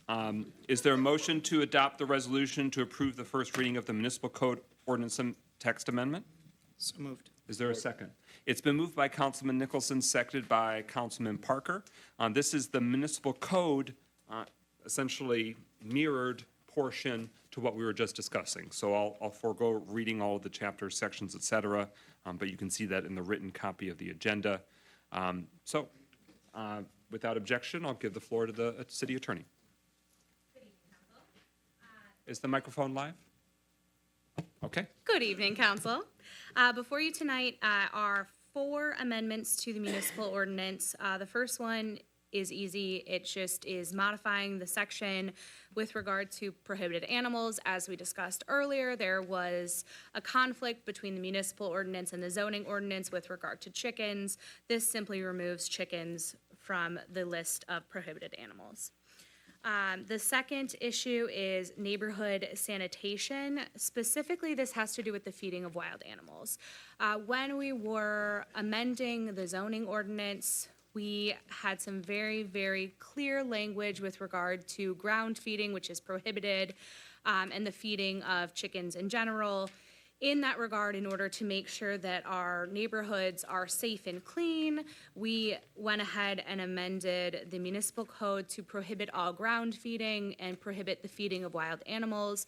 This does not include the feeding of birds or squirrels, as long as those are done in bird feeders that are suspended from the ground.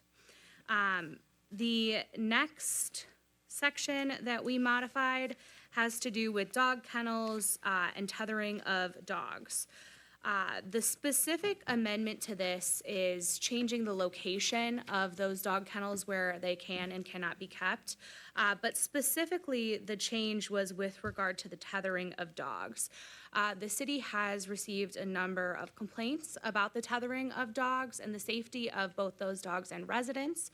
And as a result, we were asked to modify the municipal code to specify terms and requirements for the tethering of dogs. There are two main changes. The first change is that in order to ensure the safety of the dog, the tether has to be at least 3 times the length of the dog and has to be attached to a harness or a non-choke collar for the safety of the dog, so that the dog can't harm himself by being tethered in the yard. The second change is that tethering is going to be limited to no more than 3 hours a day for no more than 2 hours at a time. So 2 hours at each time, an additional hour if you want, but the dog can't be tethered outside all day because that's not healthy for the dog. Then finally, the last change with regard to the municipal code before you has to do with transient housing. There currently exists regulation for transient housing similar to our rental housing language that requires inspections for transient housing. Obviously, the use of the word transient housing is not something I would have chosen had I drafted this ordinance originally, but that's the language of the municipal ordinance as exists currently. We simply were editing that language to include the unlicensed group homes and specify that all boarding houses, unlicensed group or residential facilities, licensed residential facilities, and any other homes that have multiple residents that are not related must register with the city and undergo inspections every year. There currently is a requirement for all of those facilities to have an annual inspection, but there's no requirement that those facilities register with the city, and so therefore there are some facilities that have not been inspected, which creates dangers for residents, and so we're trying to limit that with this modification. Thank you. Again, this is a first reading, so what's before us is just a resolution acknowledging it's been read for a first time. It will come before us at least a second time, and this is mirroring the zoning ordinance, so they're intended to be in tandem. And in the past, especially when it comes to the livestock issue, the two things said different things. So it really tied code enforcement's hand when it came to chickens and another situation. It was not aligned. So the basic thing is that it would align it, but two, it would make sure that whatever we're saying is the deal in zoning, it's the deal with the municipal code as well. So that way we can make it clear for our residents and property owners. So the motion is for the first reading. Any further discussion? Hearing no further discussion, roll call and adoption of the resolution approving the first reading of this municipal code ordinance text amendment. Clerk Doyle. Carrington, Yes. Goodman, Yes. James, Yes. McGinnis, Yes. Nicholson, Yes. Parker, Yes. Rutherford. Yes. 7 yeas, no nays. That motion carries. The resolution's approved, and it'll be back next week for further deliberation. If you don't like it, do like it, have questions or clarifications, we welcome that feedback next week and the days leading up to it. Is there a motion to adopt the resolution to approve the first reading of a municipal Moved by code? Carrington. Support. Moved by Pro Tem Carrington, seconded by Councilwoman Rutherford. This municipal code ordinance text amendment amends Article 2, Chapter 94, Section 26, refuse containers and yard waste containers specifications to add subsection G regarding regulation of waste containers storage. Again, this is a first reading, so we will not be enacting or adopting this tonight. It's the first reading. So, without objection, I'll give the floor to the city attorney. Good evening again. This is an amendment to the municipal code with regard to refuse and yard waste containers. Specifically, the goal of the city is to ensure that refuse and yard waste containers are not kept on the curb or kept within sight at all times. The requirements are that the containers will either be kept in a garage or out of view of the front yard, essentially. If you live on a corner lot, you can have the containers visible from that side road, but not from the front road. If you have a medical condition that prohibits you from removing your trash containers, you can seek a waiver from the city for that requirement. Okay. Manager McIntyre, do you want to give us some practical context for what initiated this proposed change? So again, a lot of this came from complaints. The direct complaints that came in on this were folks that live next to where a neighboring garbage can is stored. So for example, the attorney and I live next door to each other, and I'm keeping my garbage can on the side of my driveway, which just happens to be underneath her living room window. And so we were getting a lot of those calls, and we were also getting a lot of vector calls, so rodent activity calls. And so in a municipality that I worked prior, in order to respond to the blight and to the storage nuisance on the neighbors and the rodent activity, we instituted this ordinance. Primarily, our focus was to get garbage cans away from points of entry to the house. Our challenge had to do with rodents. And while we see some of that activity here, I wouldn't say it's as great as the municipality that I came from, but it serves the same purpose. So objectively, what we'd want to see is cans away from side doors and front doors or front porches. The way we used to put them away, when I was a kid, you brought your can in at the end of the day and you stored it away somewhere where it wasn't a nuisance to neighbors, and so that's why we brought this forward. All right, Councilman Nicholson? Is there a fee for the waiver? No. Nope. Thanks. Pro Tem Carrington? Yes, thank you, President McGinnis. I definitely like to thank Code Enforcement because I know this is an issue and you guys are getting these calls. I'm getting them as well. And definitely I tell residents that I can't tell no one where they can put their garbage can. But I know it is an issue. So I definitely think you guys are trying to have some kind of, some kind of policy where we can kind of determine just a little bit so neighbors ain't really arguing with each other constantly concerning simple things in our lives. Because I see a lot of this, and I see people arguing, I see people get upset with each other, and it's just surprising me that people are not going to fisticuffs over a lot of this stuff that's going on in this city. So I definitely commend you guys as trying to look at our policy and try to make sure we can better the policy that they serve our community in a very positive manner. Thank you. Further discussion? First reading, it'll be before us again.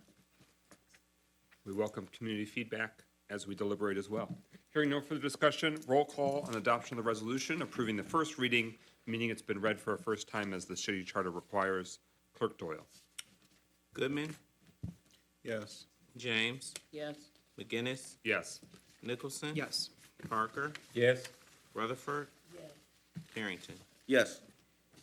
7 yeas, no nays. That motion carries. The resolution is adopted. Is there a motion to adopt the resolution to approve the proposed budget amendment, increasing the appropriation So moved. for other professional services of $200,000? It's GL account 101-201-818.000. So moved. Councilman Rutherford moves, and was that a second from Councilman Nicholson? Okay, so it's now before us. Administration, you have the floor. Thank you, President McGinnis. I'd like to hand this agenda item over to our Finance Director, Tim Sadowski.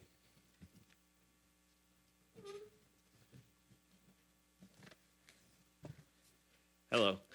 The city has spent the allocated budget currently with CHVT, which is our contracted consultant for accounting services. This budget amendment will allow the city to complete its accounting through fiscal year end June 30th and keep on track with the year-end audit that we anticipate to start in September. Thank you. Any discussion? It was reviewed 2 weeks ago when we authorized the clerk to publish notice of the budget amendment, proposed budget amendment, so the community also was given ample consideration. Councilman Nicholson. I just want to say thank you to the director and also the deputy director. The Finance Committee has been really watching these budget, or these account reconciliations coming to a head, and the schedule that we're on now, especially with the additional support and also shoring up the original contractor to really provide that support in a way that's meaningful. We're now on a schedule to be able to report in real time, just where we were never that way. I mean, when I started with finance, I think we were reporting 4 months in arrears. So this is very encouraging, and I'm glad we're going to and we have a path to be on track after this is done. I think it was August, August 30th. By August 30th, the city should be up to date on closing month end within 30 days after the current month. with existing staff, so that's fantastic. Further discussion? Hearing no further discussion, roll call on adoption of the resolution approving the proposed budget amendment. Clerk Doyle. James, Yes. McGinnis, Yes. Nicholson, Yes. Yes? Yes. Yes. Goodman. Yes. 7 yeas, no nays. That motion carries. The resolution is adopted and the budget is hereby amended. Is there a motion to adopt the moved. resolution? It's moved by Councilman Rutherford. Is there a second? Seconded by Councilman Parker. This resolution authorizes the city clerk to publish a proposed budget amendment, so it'll be before us for actual adoption in 2 weeks. It's this current budget year, 2022-2023. It increases the budget appropriations for 101-925-992.084 debt services, Ottawa Phoenix Center, by $663,700, and 101-925-955.084 interest expense, Ottawa Phoenix Center, $314,777. It decreases the budget appropriation in the following GL account: 585-925-995.084 interest expense, Ottawa Phoenix Center, by that $978,477 to record the Ottawa Phoenix Center debt payment in the general fund instead of the parking enterprise fund. Mayor Grimel? Thank you, Mr. President. This budget item relates to the convoluted Phoenix Center deal that the previous mayor entered into, by which the city bought the Ottawa Towers office buildings and then sold them to a separate private owner the same day the city bought it from the first private owner, and then immediately flipped it to a second private owner at a loss of $6 million to the city and its taxpayers. That left the city with a roughly $6 million debt that the city was obligated to pay off over the ensuing years.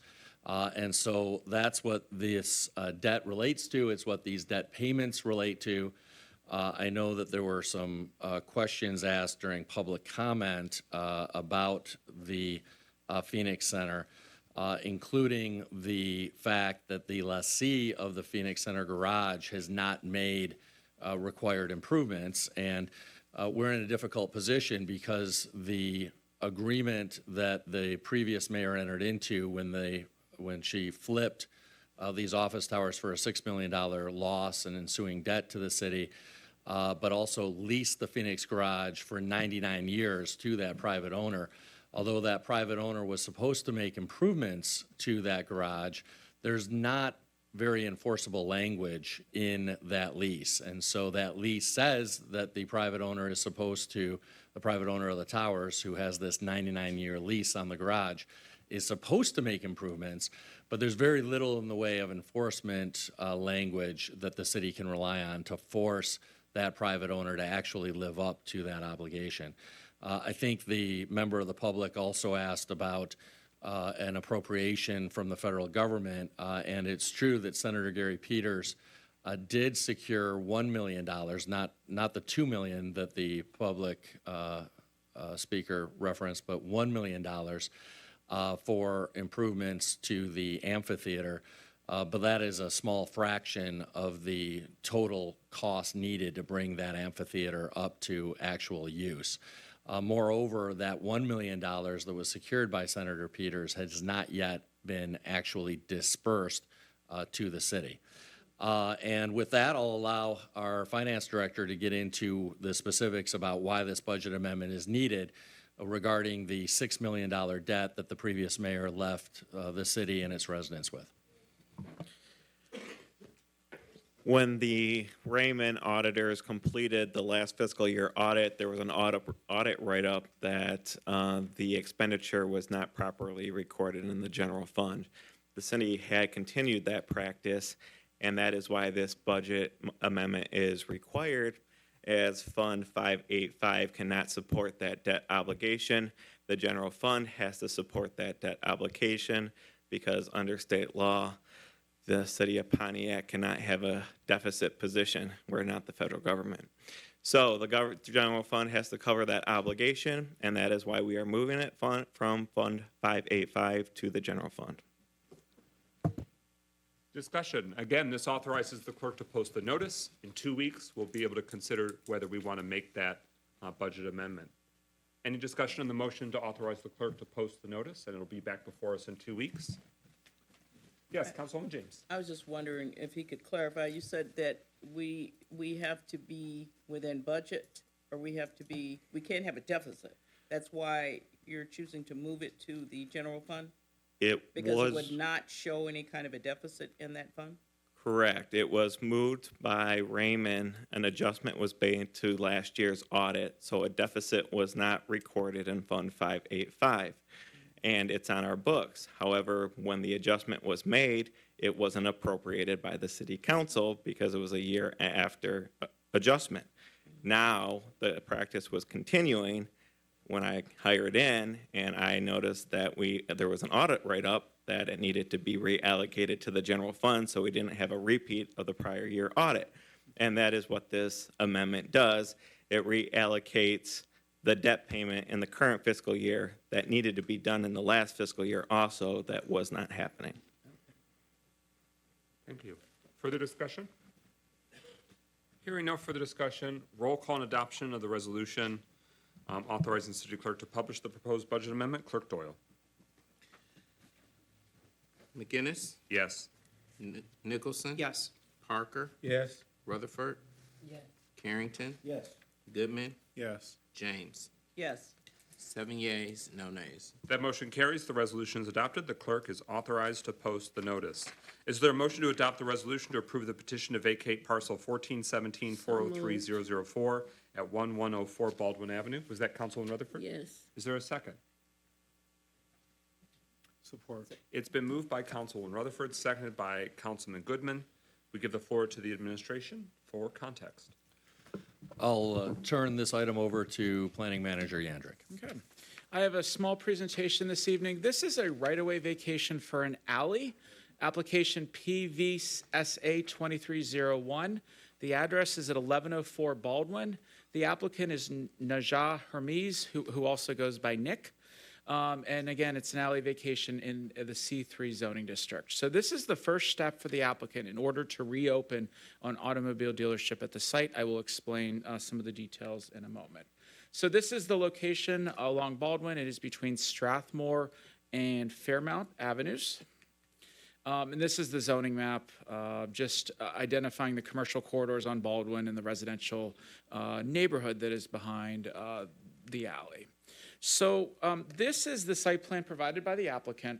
And what is unique about this? This is one parcel. There are two disjointed areas that are part of this vacation. We did legal research with our attorneys, and these were acquired for alley and right-of-way purposes, and so the request is to vacate these. As you can tell, there's a lot of grass up here, so this is really an unimproved alley. And then there's been an existing car business that has been vacant for, staff thinks approximately 4 or 5 years, so I mean, it's obviously been vacant for a while. While there is a grassed over access here, the only real access on the site is on this alley, what is currently an alley. And it's requested to be vacated because the owner needs this, either a license agreement for the city to operate within city-owned land or to vacate this alley. So those are the options to continue the use here. Just for some orientation, this is a Google Maps site of the former, I think that's Bob Wolf's Auto Sales, if you're familiar with Baldwin Avenue. Just showing the existing fence. That driveway I mentioned is on the right of your screen, and it's looking at the residential neighborhood. And then this is looking at the proposed alley. There's a proposed gate here. It will remain as part of the future site plan, but does give the applicant, if this vacation is granted, full access for rights as if any other business where you typically have ingress and egress. So I'm not going to go through each section, but your staff report identifies the standards of approval for a street vacation, or which includes alley. And really, it's talking about items that are necessary for public purpose. Each of these items that are here identify, ensure that the city has opportunities to say that there's not a detrimental aspect to the public, whether there will not be increase in noise, dust, or any reason that's detrimental. Existing street, alleys, right-of-ways provide sufficient access. So that is evaluated by planning staff and by Public Works. In this review, the alley does not appear to be used for necessary access to adjacent properties on the residential streets. Private utilities are going to need easements if this is vacated. And Planning Commission passed a resolution approval of this right-of-way vacation 6-0. Just some additional details is that the commercial properties of the north and south have had the alleys vacated. So this is really consistent with what's going on Baldwin. And from staff's perspective, this is an attempt by the applicant to repurpose an existing building and reface it and activate a business again. And vacating this alley assists that business to do that because these two areas are owned by the city for public purposes, and we want, this needs to be relinquished if it's going to be used for private purposes. So this is not a public hearing. This is a one-time resolution this evening. The applicant is here if you have any questions for him, but I'd be happy to take any questions you may have. Yes, thank you. Council, have any questions? Councilwoman Relaford. I just have a question. If this is approved, what is the timeline for when the dealership will open? So we can ask the applicant, but from a site plan process, we anticipate about 2 months, just getting the necessary approvals from engineering and building to move forward. So, thank you. Okay. Councilwoman James. Yes, I'm wondering what is the reason why that has to be vacated in order for the business owner to reopen that business? I'm not getting the. Sure, and that's a great question. So these sections of land are really needed to be used for access onto the property. And being that there's an existing gate and fence here, if he was not using the property for private purposes, that fence and gate needs to be removed. But what this also does is it actually increases the setback and brings this property more into compliance between the residential neighbors. I didn't mention both neighbors actually signed off on this vacation, and one of them actually came to the public hearing in support of this vacation. But what this does is it allows him to use these two areas in red for private purposes. Both are already paved, but he would not be able to use this property without getting another access point, and also he would need to block off this area. He wouldn't be able to park cars. This would be used for a used car facility, a used car retail shop. He would not be able to have any vehicles here, have any private purposes on this land if this vacation was not approved. So is that considered a road for the city of Pontiac? Would that be property that we would then have to submit for the state that we are vacating that property? Is that considered a road? You're calling it an alley, but Yep. how does the state look at it? So this is an alley, and I think it's Act 56, if I have the correct number, is what we have to designate to the state. This is not officially a road within the state, and I do not believe that we need to declare that with them. Councilwoman James, any follow-up questions? No. Okay, yes, thank you. Concerning this particular vacating of land, do the gentleman own all those plots? To my knowledge, he does, yes. Okay. And I guess this is an issue throughout the city when it comes to these alleys. The city hasn't taken care of alleys in this city. And all over the city, people have actually put fence around alleys, use alleys to store they mobile homes, RVs. They have actually taken over these alleys. But I still have some concern, and my concern is that the city is not taking care of the alleys. That is my concern. It's been my concern for about 10 years now. And I just don't want to make it a precedent that we're going to vacate alleys because now we don't have to take care of them. And that's just my concern. Yeah. This may pass, but then the last owner actually puts a fence around something that he doesn't own. And for how many years that we said nothing to him? And this is not you just got here. But I'm going to talk about the historical context of what's been going on in this city. So it's kind of a little bit frustrating because we do have people that want land that's by their homes throughout the city and we're not giving it to them, right? Which, so I'm just trying to understand. I'm just trying to understand the purpose of this, of why we vacating land and not allowing the general public to also have the opportunity to get those lots by their homes. Well, this was acquired in 1952 by the city, but when looking at past aerial photos, this is not, the city has not spent money on improving this. I don't know if they intended and never followed through, but I think that's the key thing here is the city hasn't put any investment into here. And that's, while we do get requests for alley vacations, not all of them are coming forward just because of public purposes or other reasons, so. Thank you. Is there anyone else on the speaker's list already? Councilwoman Williford. Okay, you have the floor. I'm so glad you asked that question because last year, and this is a question for the administration, we have how many, I guess Kafani, you can answer, Deputy Stevens, we have 800 parcels that the city currently owns, correct? I don't know the exact number, but it is high, yes. Okay, and the list was already given last year for the people who were trying to buy it, correct? People signed up with the administration to buy it? There is a listing of individuals who have come to the city to ask to buy different properties. Great, and you stated last year that you guys would be selling that land, correct? Partially correct. Okay. I stated that we would be going through that list to determine which of those properties we thought were appropriate to sell. And so my final question is, have you done it? Yes, we just finished that this week. And when will the sale start? To people who've been signed up on the list that you guys, that was carried over from the previous administration, people in California, people in Nevada who've been calling about the parcels that's right next to their land, when y'all gonna start selling it to them? So as I said, we just finished going through that list this week, and so recommendations will come to city council in the very, very near future. No timeline? Date? I don't have a timeline date because we have other activities that we are working on, specifically budget, that are a little bit more time pressing. Thank you.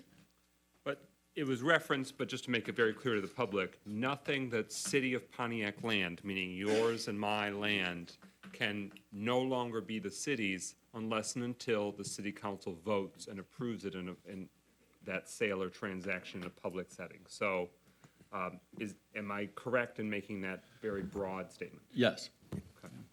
So, And if I may, this is a little different because it is an alley and a right-of-way. That is not a sale from the Michigan Land Division Act. So, we're doing the proper procedure to vacate this, but that's a little different than the sales that are being discussed here. And it came up because they were trying to, it had been sort of grandfathered or sort of water under the bridge with the previous ownership, and now that there's a new owner looking to do things the right way and working through your office, it's coming up like, oh, here's these mystery parts of the footprint that commonly might have been assumed or understood to be the privately owned, but clearly it had a public angle. Yep. Okay. Is that a hand? No, Deputy Mayor. And so, thank you, Council President. If the attorney could just briefly reiterate what Manager Yandrick said about the distinction between land that the city owns and is just land, and land that is specifically designated as right-of-way or, right-of-way. Yep, so that's a very good question. When parcels of property are dedicated to a municipality for public purposes, like rights-of-way, alleyways, roadways, but also things like parks, the city's rights in transferring that property are restricted. We can't sell property that's dedicated for a public purpose under the Land Division Act because the city does not possess the right to sell those properties. We can, under the Land Division Act, vacate that alleyway and transfer it back from city ownership, from municipal ownership, to private ownership. There are specific procedures on how we do that if properties are designated for a public purpose. And we do have the deed in which this land was transferred to the city for the purpose of an alleyway. Any further discussion? I do have one more question. Councilman Rutherford. So if we make this privatized, is that taxable income that we receive from this land? Yes, that's correct. All right, thank you. Councilwoman James. Yeah, one other question. When we vacate land, is there anything in our ordinance that ensures that the person will use that property, for the purpose intended? Because what I'm concerned about is our vacating property, and then, for instance, if this person's business does not get off the ground and it actually remains a property that's eyesore and not really contributing anything to the city. So is there anything in the language of these vacations that say that property has to be maintained a certain way, or that property needs to be used for the purpose intended? Yeah. For that vacation? Well, I think, put a different way, can the vacating of this parcel that is currently part alley and part corner right-of-way, can that be conditional upon the private owner redeveloping this site within a specific time frame? Unfortunately, no, not under the Land Division Act and under the terms of our ordinance. That being said, the parcel is still going to be subject to our zoning ordinance, and they have to use the parcel in accordance with our zoning ordinance. But I think the concern is, what if they don't use it for anything? What if they don't follow through and actually redevelop the property? The zoning restricts what they can use it for, but it does not compel redevelopment. That's correct. Unfortunately, the language of our ordinance with regard to the vacation of roadways does not allow for any conditions to be placed on that vacation.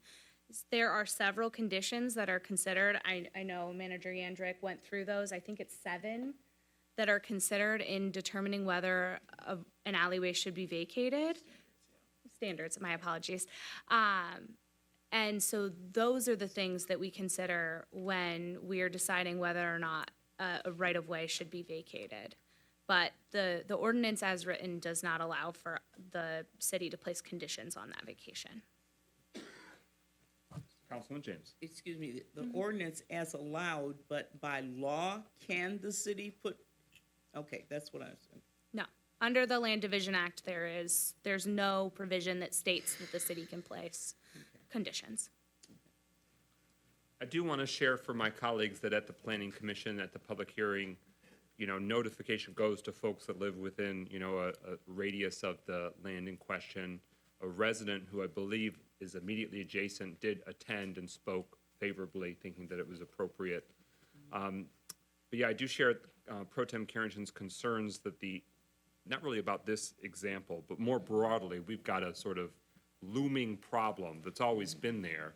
But alleys were so common in terms of how people used it for vehicles, parking, access to trash.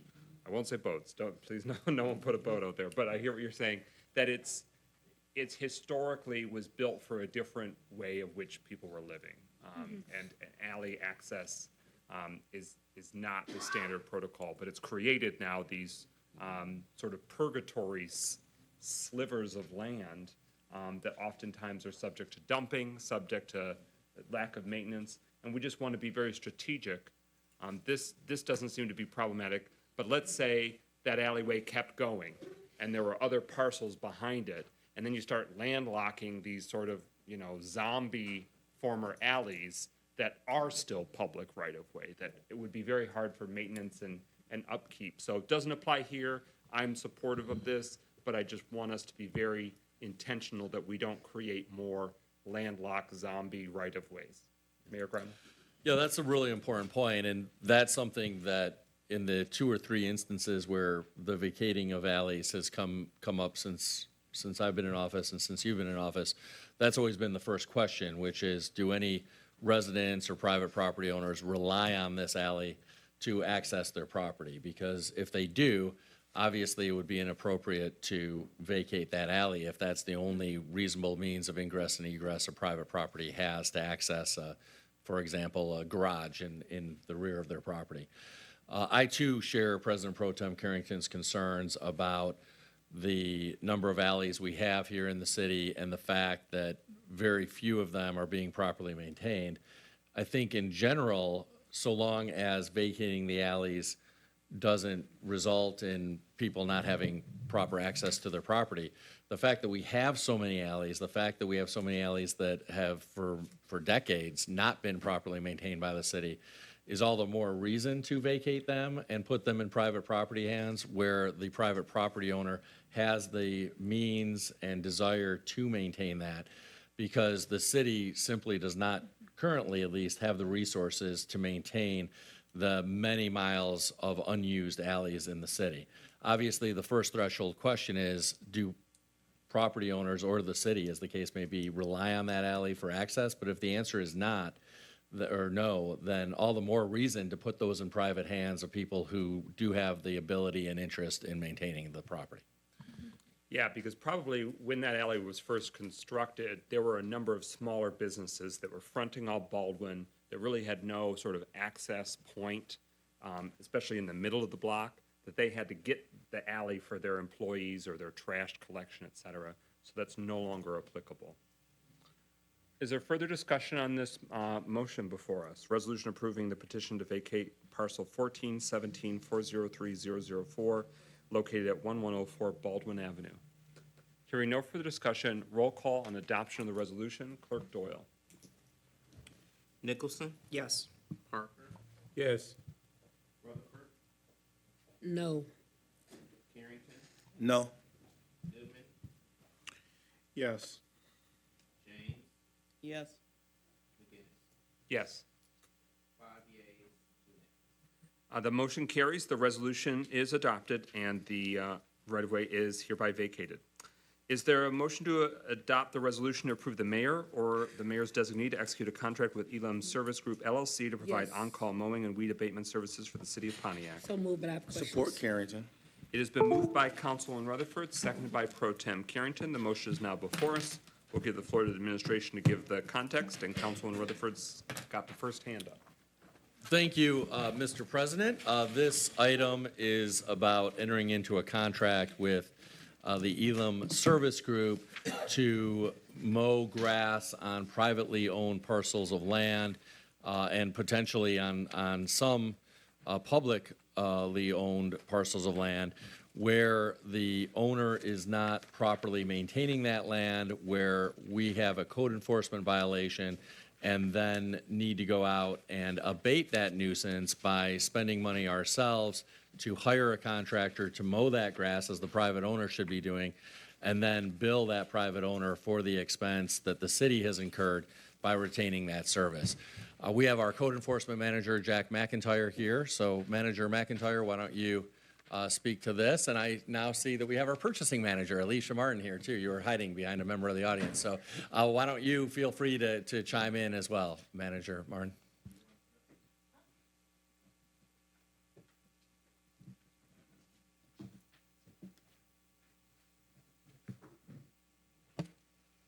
Good evening, everyone. The solicitation for on-call mowing and weed abatement services for the city of Pontiac was posted to BidNet and the city's purchasing webpage on March the 31st. A total of 10 firms requested the solicitation documentation, and 1 firm submitted a bid. That firm was Elam Service Group LLC. The contract will be for a not-to-exceed amount of $70,000. The contract will be expiring October of this year. If no questions, are there any questions for me? Yes. Councilman Rutherford? How much are we paying per yard to the Elams, and has the issue been resolved in regards to other municipalities having different price ranges than we do? Yeah, so that's what took some of the time, was the negotiation. We did discover that some municipalities were being charged a lower rate for cutting the grass. And so we did go back to the contractor to negotiate those same rates, and he did honor our request in the end. I guess the follow-up question would be for Jack, so I have to wait till he get up there. Might as well, yeah. Okay, I'll just wait till Jack get up there. Thank you. Great, thanks. Councilman Nicholson? Why do we think that the response to the request was so varied? Did we find that our insurance requirements are out of touch, or what's the? I'm not for sure. I mean, I came up with different reasons in my mind why it could be. Maybe it wasn't posted long enough to our site to attract more companies to respond. There could be other vendors who have had association with the city in past times who may have some concerns. So we're really creating a survey, if you will, to kind of go back out and ask vendors like why you did not participate, especially for some of those vendors who have reached out to us and said that they were interested. So we'll be able to capture some of that information as we go through the process. Okay. Manager McIntyre, if you want to offer further context for the need and the application, what's it going to look like practically, and then we'll provide further deliberation from there.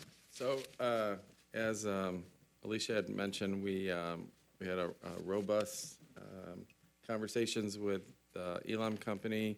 We did ask them to honor the same costs that they were having with another community. They were willing to do that. We are enthusiastic to have them start. We started writing up grass violations almost 3 weeks ago, so there's definitely properties that need to be cut, and that's where we're at with this. We made a decision, we are gonna have it as a contract, and we are gonna start going out for bid much sooner. That might be part of it.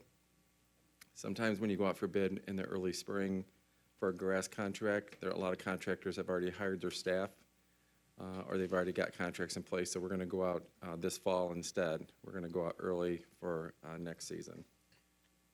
Very good. Pro Tem Carrington, did you have a question? Yes, thank you, President McGinnis. First, I definitely know this is needed, and I'm glad you stated that you'll start going out earlier next season. Also, I know we have talked about or made a suggestion concerning looking at the past 3 years of code violations and see that the same consistent individuals or organizations basically do the same thing every summer. And that we be proactive in sending a letter out in April saying, look, this is where you at for the last 3 years. Our ordinance says April the 1st, grass got to start being cut. But as long as we continue to be late on it, it's going to be June before these yards get their first cut, which is required by our ordinance as of April. So just a suggestion.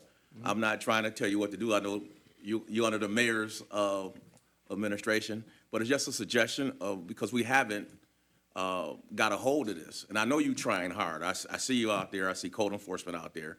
But the thing is that we are definitely behind the 8 ball right now. Yeah, so To your point, we are going to go out early on this contract. We're going to lock somebody in this fall, so we already know that we have a contract in place when grass season starts. That way, we can post grass notices as you're going through your neighborhoods. You're probably noticing grass notices on doors that essentially tells the occupant that they have 7 days to correct it. And if they don't correct it on their own, then we will have a contractor come on the 8th day to do that. And one thing that we're doing now is I've asked all the folks in the department to start tracking their consistent problem properties so that we have a list already to start with next year, so we know what some of the chronic ones, like you mentioned, so we can make sure that those are getting addressed right away.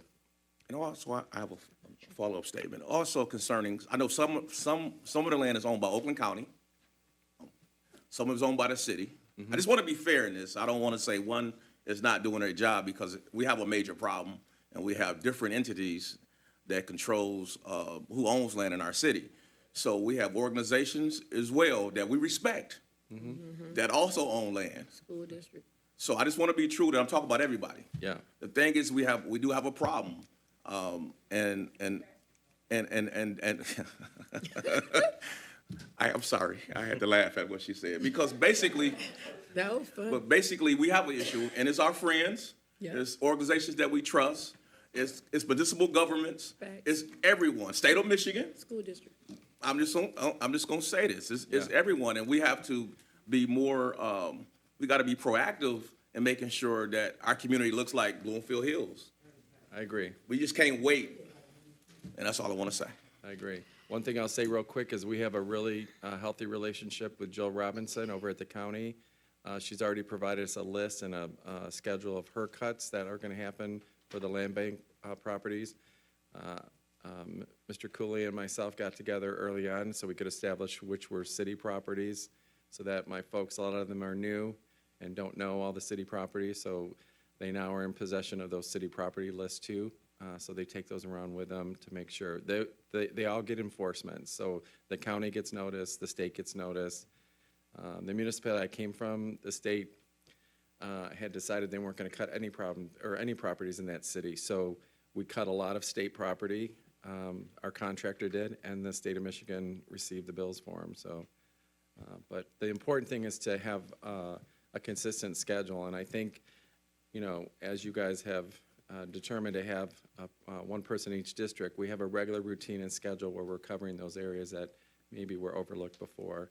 But I welcome all calls. If we miss something, Councilman Rutherford sends quite a lot of messages, including pictures, so and almost points, so we know exactly where to go to get to those properties that are overgrown. So it's always going to be very crazy in the beginning of grass season. I've been doing grass seasons for about 17 years. It's always bumpy. Grass grows differently in the beginning. You can have half the grass, which is 3 or 4 inches, and then the other half of it, which is 9 inches. So it'll kind of settle itself down by the end of June, especially as it gets warmer and a lot of the grass goes dormant. So, Thank you. Councilman Rutherford. All right, so my question is, if we do this contract today, when will they start? That's the first one. And then the second one is, who is going back to check and see if the work is actually done? So the way the contract works is, in order for the the first part of the question is, if approved tonight, then the purchasing department will execute the contract and present it to the mayor for a signature. I'd like them to start as soon as possible. The second part of it is, the way it's set up is the contractor is required to take before and after pictures, time-stamped and date-stamped. When they submit their invoice to us, we review all those pictures to make sure that the property was cut on the date that it was, designed to be cut, and they won't be paid if they can't, produce the documentation and the picture specifically that they cut the grass. But the code enforcement folks are constantly on those same blocks, on the same days of each week. So in addition to that, they'll be following up on those. You'll get my list tomorrow. Thank you. Further discussion on the motion before us? All right, the motion is to adopt the resolution to approve the mayor or the mayor's designee to execute a contract with Elam Service Group LLC to provide on-call mowing and weed abatement services for the city of Pontiac. Roll call, Clerk Doyle. Yes.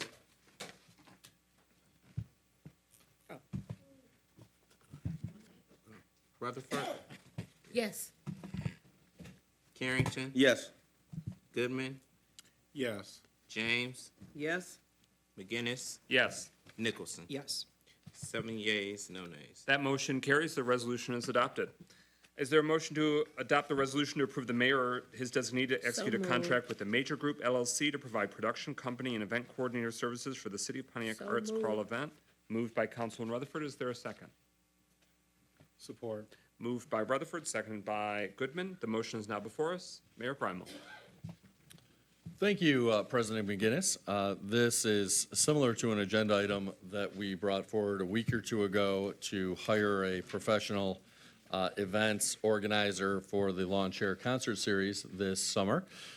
This item is to hire a professional events organizer for the annual Arts Crawl, which occurs every summer in downtown Pontiac. And with that, I'll turn it over to our purchasing manager, Alicia Martin. Thank you. The Art Crawl is a one-day event that will feature live music, art for sale by local artists, and food vendors during the summer. The event will occur along Saginaw Street. The solicitation for the Art Crawl was posted to BidNet and the city's purchasing webpage on April the 4th. A total of 9 firms requested the solicitation documents, and 1 firm submitted a bid. The firm that submitted the bid is the Major Group LLC. The contract not to exceed amount shall be $34,950 for this event. Are there any The questions? motion's before us. Any discussion? Councilman Nicholson? Yeah, so just the same concern, just wanting to help get that feedback back, and data is super important in this process. I just want to see if there's anything that we can change or improve about the process to help them get from cradle to grave. So this was an aggressive timeline for this particular activity by Michael Martin, who we were working very closely with him just to make sure it was getting posted, make sure the opportunity was available.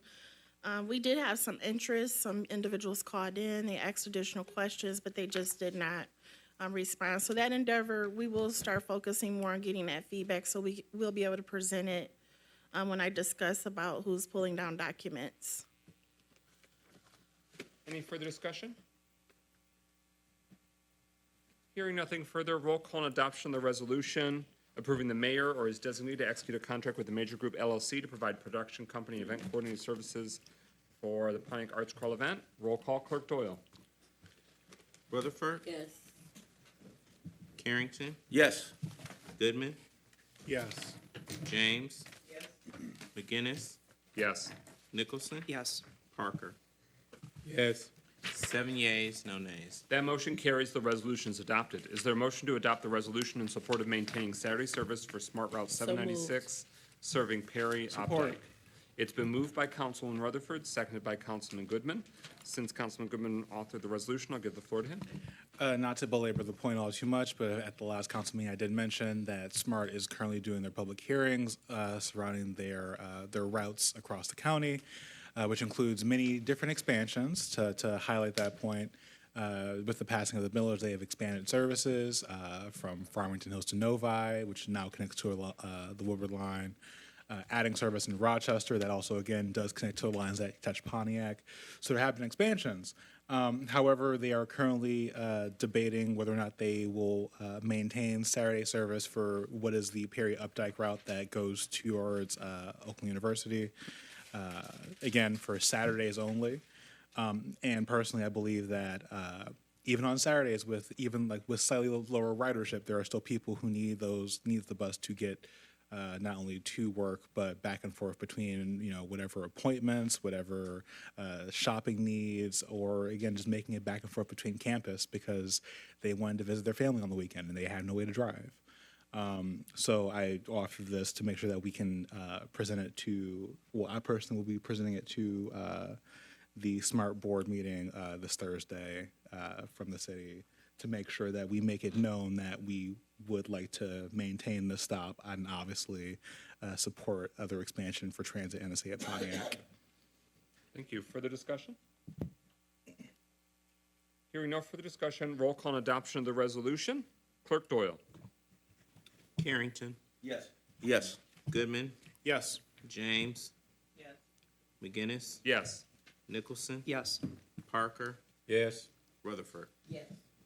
7 yeas, no nays. Motion carries. Resolution is adopted. We are now at public comment. Pro Tem Carrington, who's up? Yes, thank you, President McGinnis. Ms. Veronica Taylor? Good evening, council and mayor. I'm coming to you from our own prosecuting attorney's office today. As we know, we have an awesome Oakland County prosecuting attorney, Karen McDonough. Her Justice Racist Board is now having a spongement fair on June 3rd. And I would like to thank the city of Pontiac that the mayor put together to come up under our board with the Racist Justice Board to help bring home people from prison. So our Karen McDonald's office is very friendly, free, where you can walk in now with any problems that you have, that you can come in and talk with them without being scared to go into jail. So to say, we hope to see you at the Spongement Fair that will be here. Clinic will be here starting Saturday, June 3rd, from 9 a.m. to 3 p.m. at the UWAM Sports Arena, 867 South East Boulevard, Pontiac, Michigan. We need you all to register, and we would like to thank again the mayors of the city of Pontiac for coming and being up under our own prosecuting attorney. Thank you, and hope to see you all there. Thank you. Mr. Robert Bass?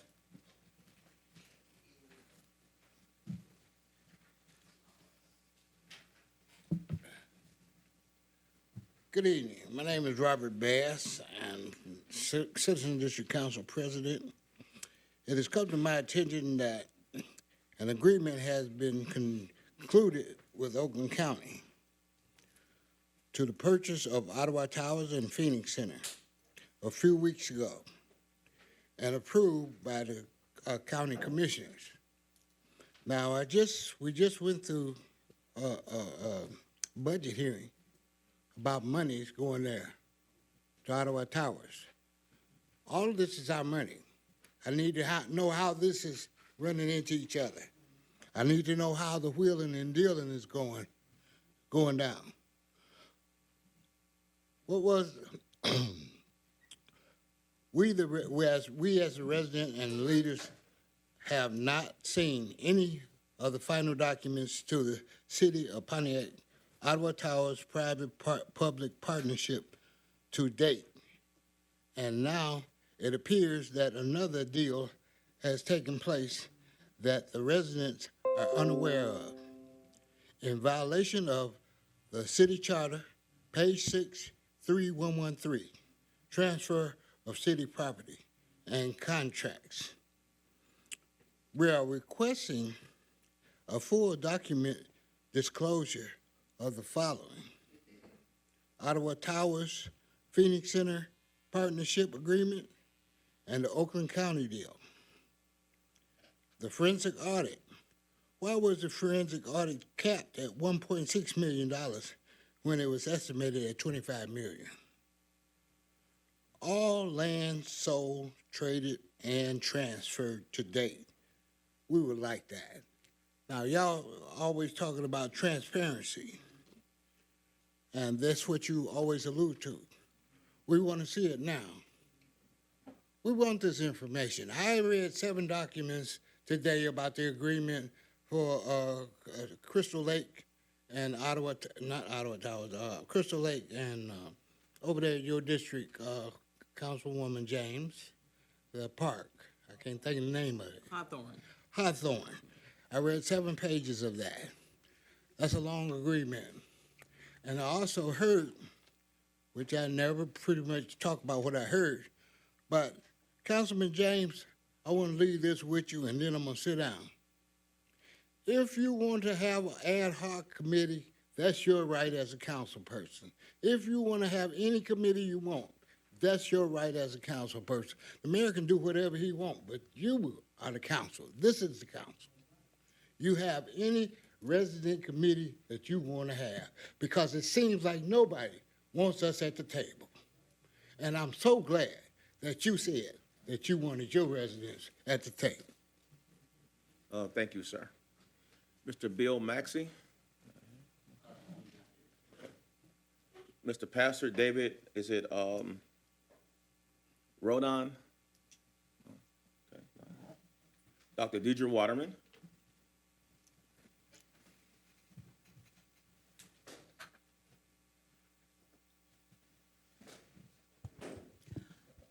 I came to speak primarily about two things: to commend you for passing the resolution to support the Crown Act, which is now moved on to the out of a Senate committee. It's now for the full Senate. It is to ban workplace discrimination based upon national hair, so that's good. But also the Phoenix Center. I just heard what Mr. Baxter said. I guess we'll have you comment and see if that's what pertains, but I did know, and the reason I brought up the Phoenix Center earlier was because at the budget hearing, there was quite a long closed session amongst the council members that were there. And I thought it was pretty long just for the only thing that shows up on the agenda is just you moving, one number to another number. And I wasn't going to spend time on this, but I just want to clarify something our current mayor said. And that was about the Phoenix Center. He said it was a convoluted deal that I entered into. I had to enter into it because the council had 4 votes and told me that was the choice they made. The Phoenix Center, and I'm not going to go into this because it'll come back up later. Phoenix Center, we were in a bind by the emergency manager. And we had settled the agreement, and the council had voted to settle the agreement. And as part of that, the council had to come up with a way to finance that in 2 years, or we were going to default. So the council had several ways we presented to them. They chose the more convoluted, complex method rather than the one that would have been much more easy for the city to handle. But it was the council who voted for that because of infighting amongst themselves, and we had to have it done because we didn't. If we defaulted on this, the attorneys told me we're going to go right into court. We're not only going to lose the Phoenix Center, but a potential we'd have a $30 million judgment levy listed on all of us, me included. So I just wanted to say when the mayor says it was convoluted and he can't enforce it, some things are hard, but you got to do what you can to make sure the citizens get their due. And so that's why that particular settlement was done, and that's why that particular deal was done with the public-private partnership, because that's the only thing the council would vote on, could get 4 votes to vote on.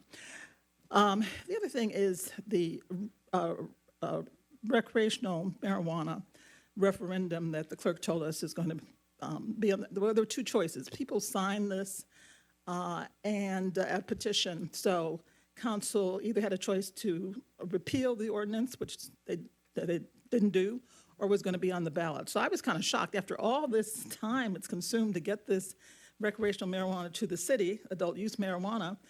Why would people sign for the against it to be repealed? So I don't have time to tell it, but I wonder what you guys found out about it. I did talk to a couple of people, and I will maybe at a later time say what it is they told me. Thank you, Dr. Waterman. Ms. Tamika Ramsey.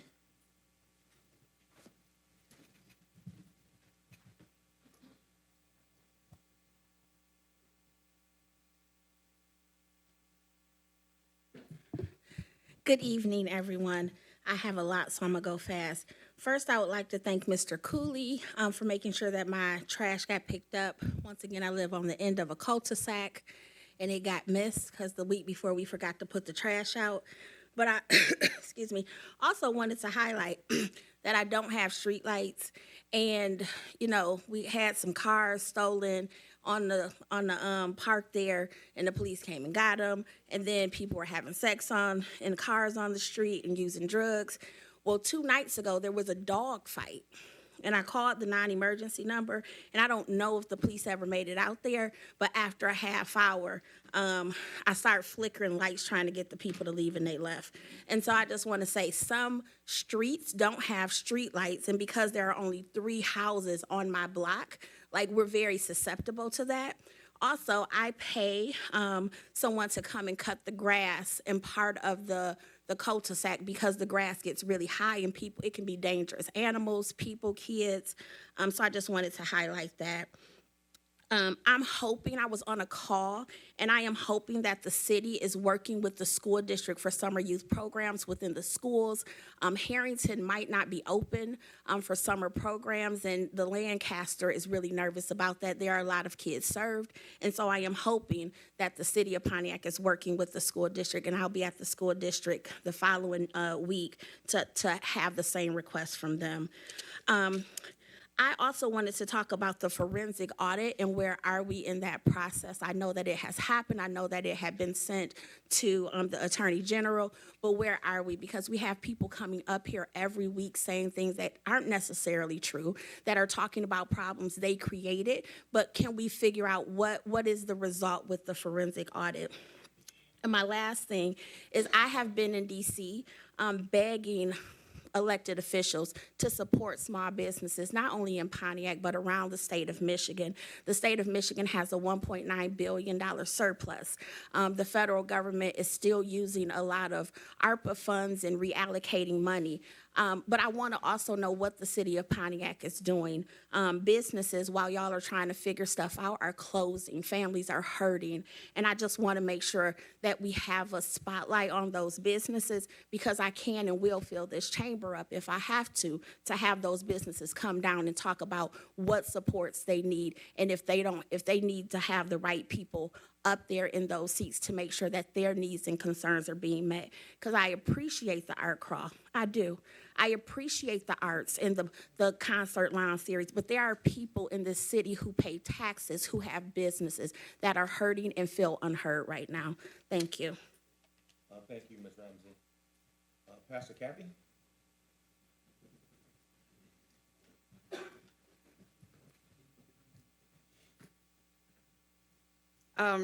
First of all, the zoning districts, how are those determined?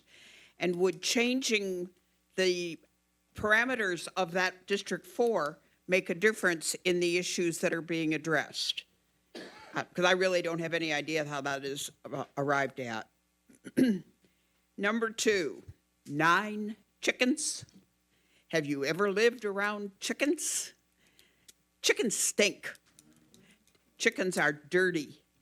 Chickens are noisy. I mean, we may be eliminating roosters, but chickens make noise. 9 chickens is a lot of chickens in the city.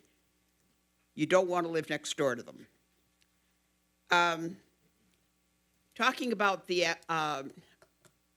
other types of animals like snakes, and just in case you think that doesn't happen around here, I was at a softball game last night, and they were telling me that on the back field of the church, this was a church league, they found a boa constrictor, 6 foot long.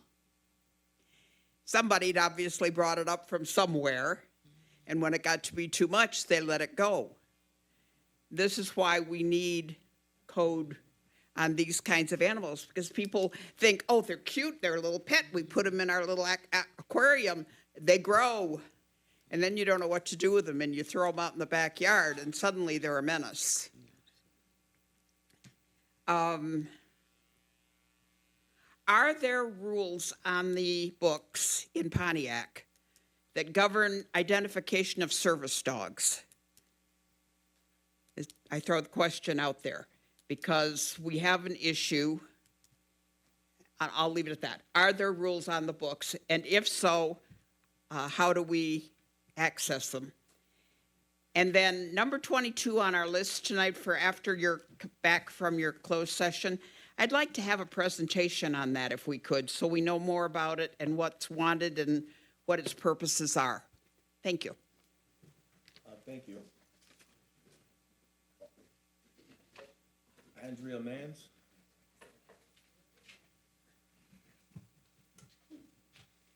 Good evening, everyone. Andrea Mann.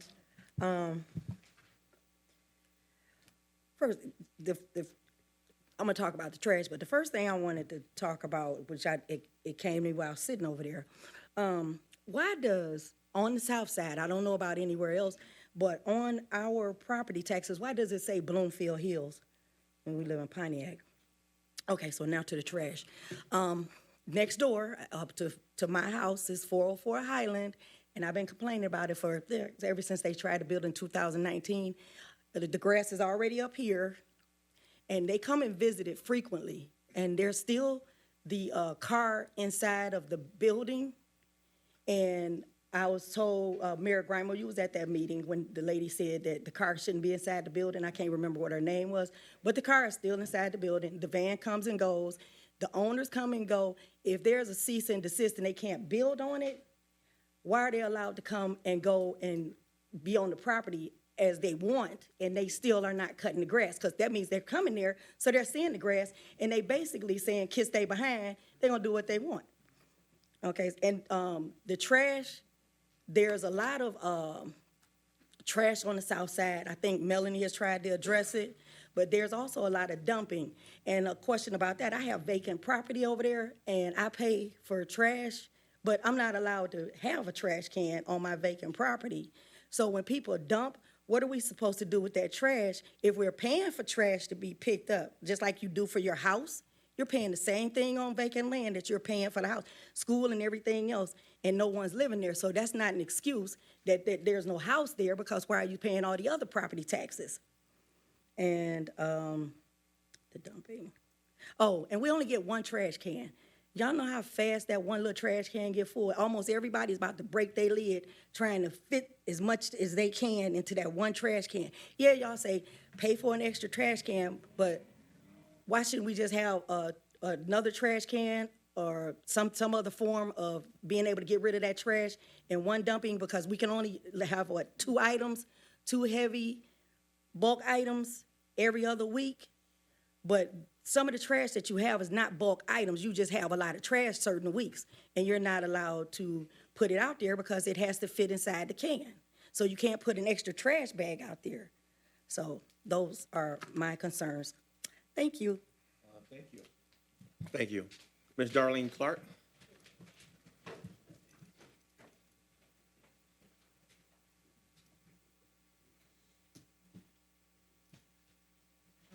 Good afternoon, council, administration, and audience. First, I want to talk about a couple of things here. I want to talk about, again, let me remind you, the ownership of property in the city of Pontiac is less than a lot less than renters and investors.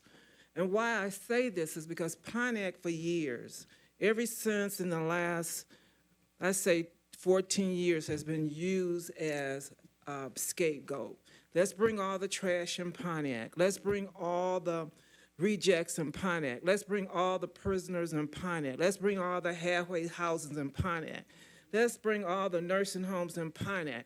Let's bring all the drug dealers in Pontiac. Oh, let's bring all the cheating in Pontiac, the killing in Pontiac, the guns in Pontiac. And with less residents, and I say this sincerely, we are known for all cities that you go to for advice on code enforcements and ordinance, they are not taking them. We have the way that it's getting around in Pontiac, our ordinance has allowed a code enforcement or building, I don't know which department, has allowed prisoners to be registered as renters. They are not registered as prisoners. They're allowed to have up to, I think, and you can correct me if I'm wrong, up to 6 people in a house paying rent considered as renters. Now, are they registered? I can't answer. But they are on every street in the city of frickin' Pontiac. Our kids catch the bus, they get dropped off in front of a halfway house. Now, let's go to the assisted living, the people who's taking mentally challenged people in their homes. And don't get me wrong, I agree with you, these people need a place to stay. I have no problem with that. But with the county coming downtown in the city of Pontiac, Why can't we take some of that county land and some of all this land that we have and open up townhouses for halfway houses or for mentally challenged people? We don't have hospitals to house these people. But let me tell you, Birmingham, Troy, all of them said, let's bring them to Pontiac. Let's put at the bus stop, give them tickets and put them in Pontiac. Pontiac residents, few as they are tired of it. We have, and you talk about affordable housing, these investors that's collecting rent and the tenants that live in do not take care of the property, so they got to make it rent high. The investor is only trying to recoup money that these tenants are tearing up the property with. So we need to reconsider our values. Council, we rely on you guys to come into our district and bring something to the table to let us know what's going on, because we complaining and letting you know what's going on, but it's not being addressed. Thank you, Ms. Clark. Ms. Gloria Miller. Oh my God, I gotta go fast, because I got a lot. And Mr. Bears, I did not call you. I haven't spoken to you in months. But I came down for the same reason you did tonight, Ottawa Towers. I want all the citizens to go on the Board of Commission meeting for May 17th. Watch it for yourself. Our own mayor is on there, talking about how Ottawa Tower is going to be bought and the county is coming here. And I'm telling you, I was walking through my house, I almost fell. I'm like, really? Mayor, you never mentioned that. I mean, maybe I'm wrong. I haven't been into a lot of meetings in a while. I haven't heard you say anything about all this stuff that's coming downtown. So now I understand why all this money being pumped downtown. Downtown. Oakland County is relocating down in Ottawa. They're getting rid of Ottawa Towers, and the deal is ticking as we speak, 60 days. So I guess that meeting was last Wednesday, May 17th. And I'm sitting there listening to my mayor. I'm like, what the heck? You know what I really want to say? Council, do you guys know anything about this? Ottawa Tower coming downtown and demolishing all that? And by the way, Mayor, who owns Ottawa Tower? Now, I heard what you said about the mayor. And by the way, that vote was 4-2, Mayor, I think you said. But I was the 2 that did not vote for it. So I want that to go on the record. With that being said, transparency. God is good. I keep saying this over and over and over. Pontiac is too small. We get everything, Bass. You can't run nothing on us. We've been in this game too long. You can't run anything past us. I haven't heard not one council member saying anything about that Ottawa Tower, about Oakland County coming downtown, demolishing part of the Ottawa Tower and the amphitheater. Mayor, what about the insurance of that curtain? Didn't insurance take care of that? I got to ask about that. Councilman Park, I want to throw, I asked the mayor, somebody asked you, because you are on the GERS board. What is the update on the GERS board? What are we doing? I ran into a couple of people in the grocery store, said, what is going on? What's taking so long? What is the real deal? And I'm going to go to the cutting grass real fast. Mr. Elam, you know I used to work with you when I was on the council. I think their contract is $70,000. You should make it in 2 weeks, because almost every dang near property in this city is growed up. Come into the hills. Start on Bay Street. It's a mess. It's terrible. And I hear all the family things, but we live day to day in this city, especially me, because I ain't got nothing else to do but ride and work and look at it. And it's terrible. And then you're going to put Oakland County downtown. What's going to happen to the people in the neighborhood? What about us? What's going to happen to us, Mayor?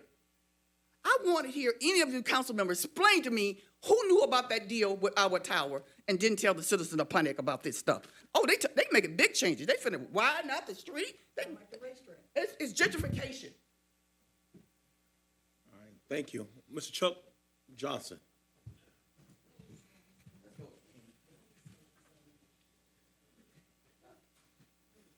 You know, I really wasn't going to comment tonight, but you know, this new, the new ordinance and resolutions that the city is bringing forward as it relates to pets and animals and so on and so forth.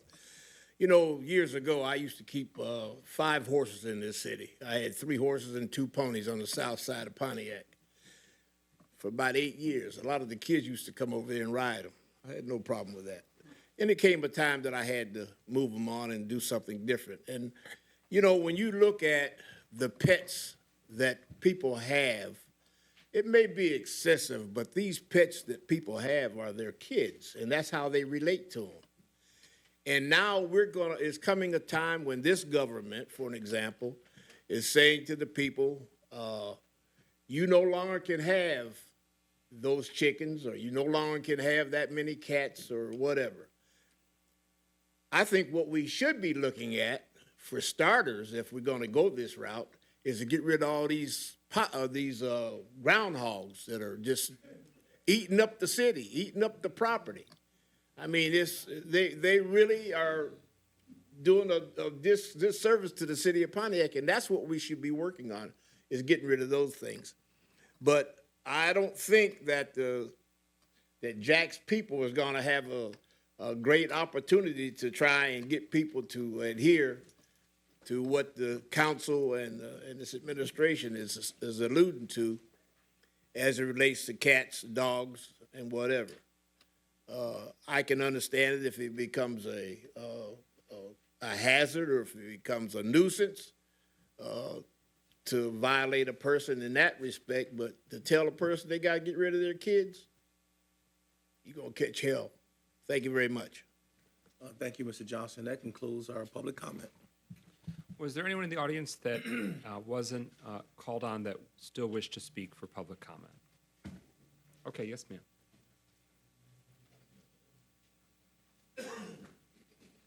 Hi, my name's Angela Webster. I live at 68 Lorraine Court. I just wanted to make a comment about the ordinance regarding chickens. And I believe it was brought up the limit of buying chickens. That is not a made-up thing. The 2 stores you can buy chickens at in Michigan, Tractor Supply Co., you have to buy at least 4 chickens, and Family Farm and Home, you have to buy at least 6 chickens. And I think the thing, obviously, I appreciate the clarification, and I think it is important that we're making sure people are being responsible with their animals. The thing with chickens is that they're also a food source, and that does provide fresh eggs for people. And also that something that wasn't brought up in the Planning Commission that is in the ordinance as proposed is a building fee permit for a chicken coop, as well as an annual fee for having chickens. And while I'm not opposed to any fees, I just think that those things can make it pretty cost prohibitive in for families who are trying to lower their food costs and food waste while having chickens. And that's it. Thanks. All right. Hearing no final requests for public comment, that concludes public comment. And we are now at discussion items. Friends of the Pontiac Parks Junior Park Ranger Program Opportunity. Want to make sure that was on folks' radar. Councilman James, you want to briefly share the goods?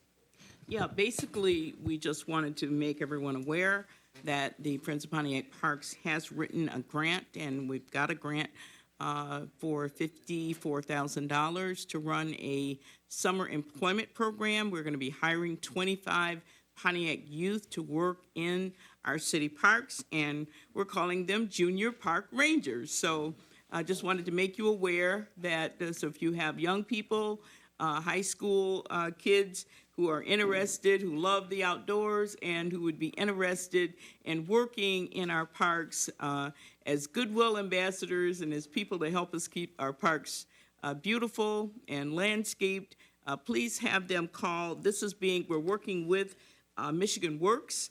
The young lady who is working with us, her name is Mickey, let's see, I have it here.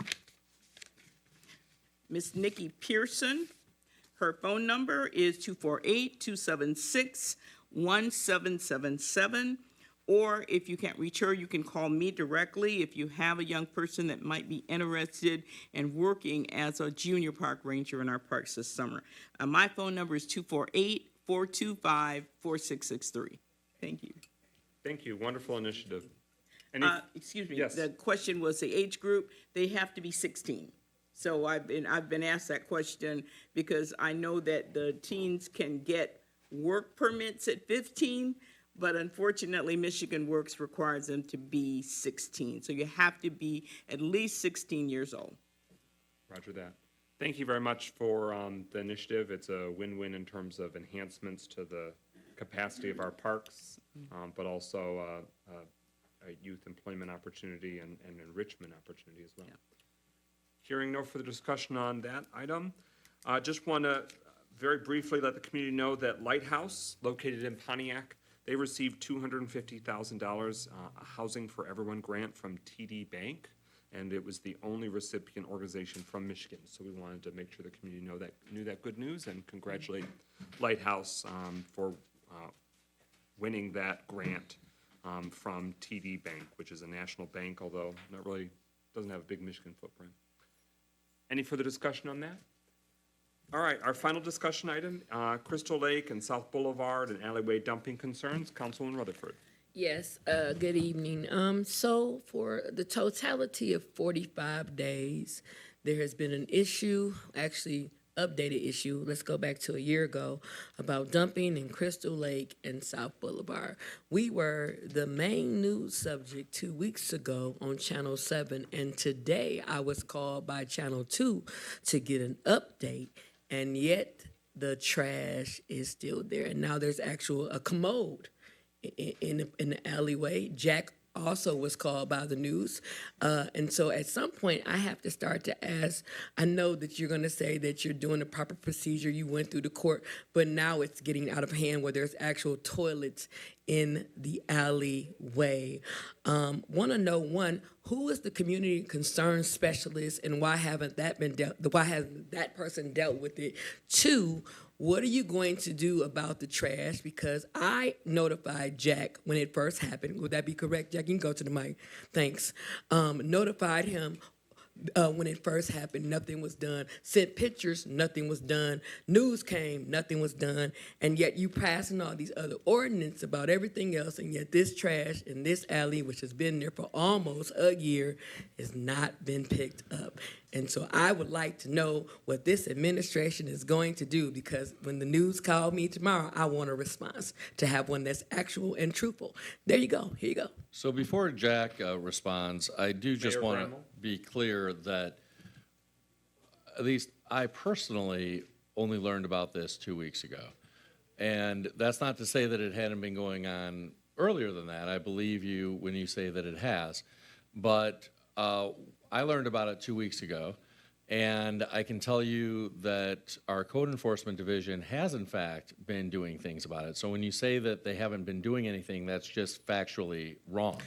And you know that they've been doing things about it because our code enforcement manager, McIntyre, has been in touch with you and has been informing you about what's being done. So what I refer to...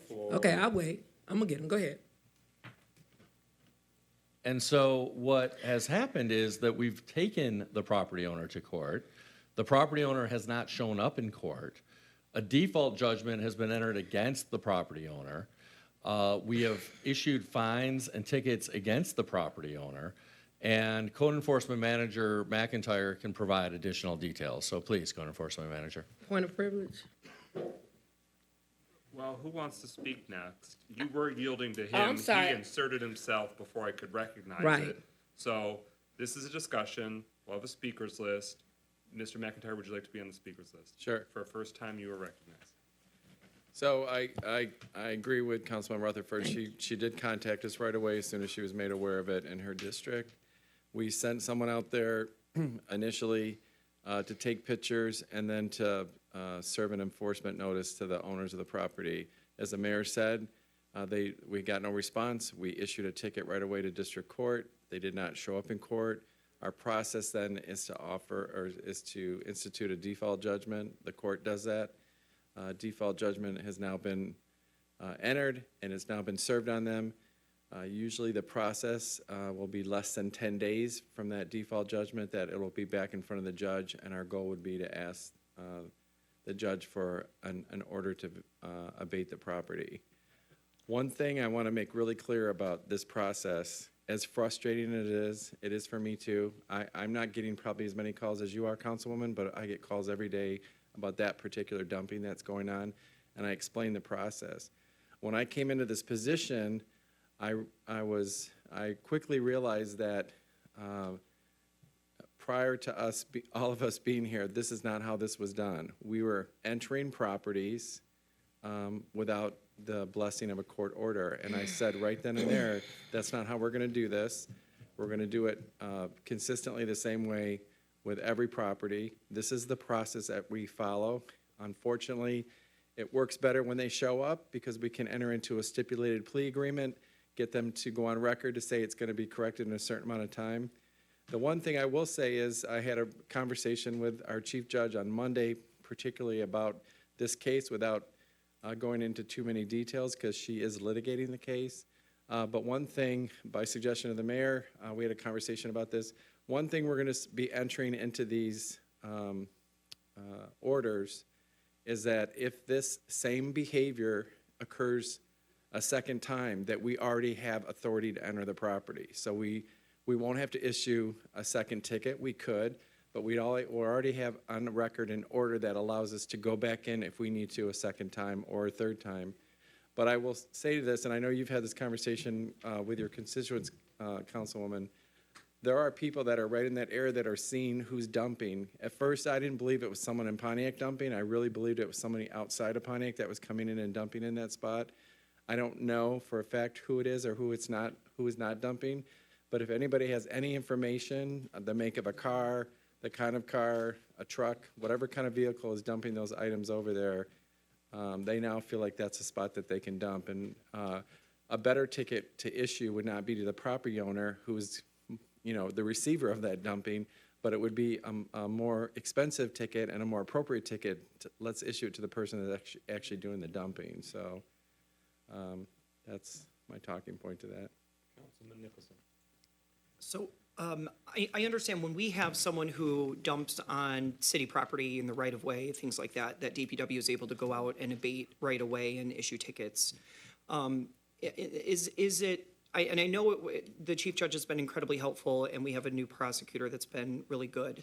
My question is there anything that we can do in some of these, what we feel are more emergent situations, rather than our typical 7 day to 7 day, just because some of these things, if somebody dumps, we had a dumping in Bodett Park and they're able to go out and handle it right away because it's city property. But because we've, really conferenced with the chief judge, is this 7 day piece what they're looking for to be able to issue judgments, or?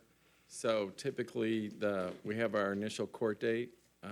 If they weren't to show up and it became a default, there is an expectation of 10 days, a 10-day period of time before it comes back in front of the judge. One thing the judge has done recently, which we're very pleased about, is she's opened up her calendar to include more dates.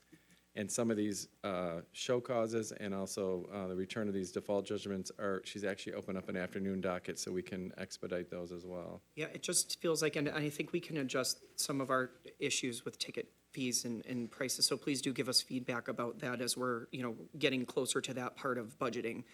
But it is from warning to ticket to court, and the time frame is just really, I can't.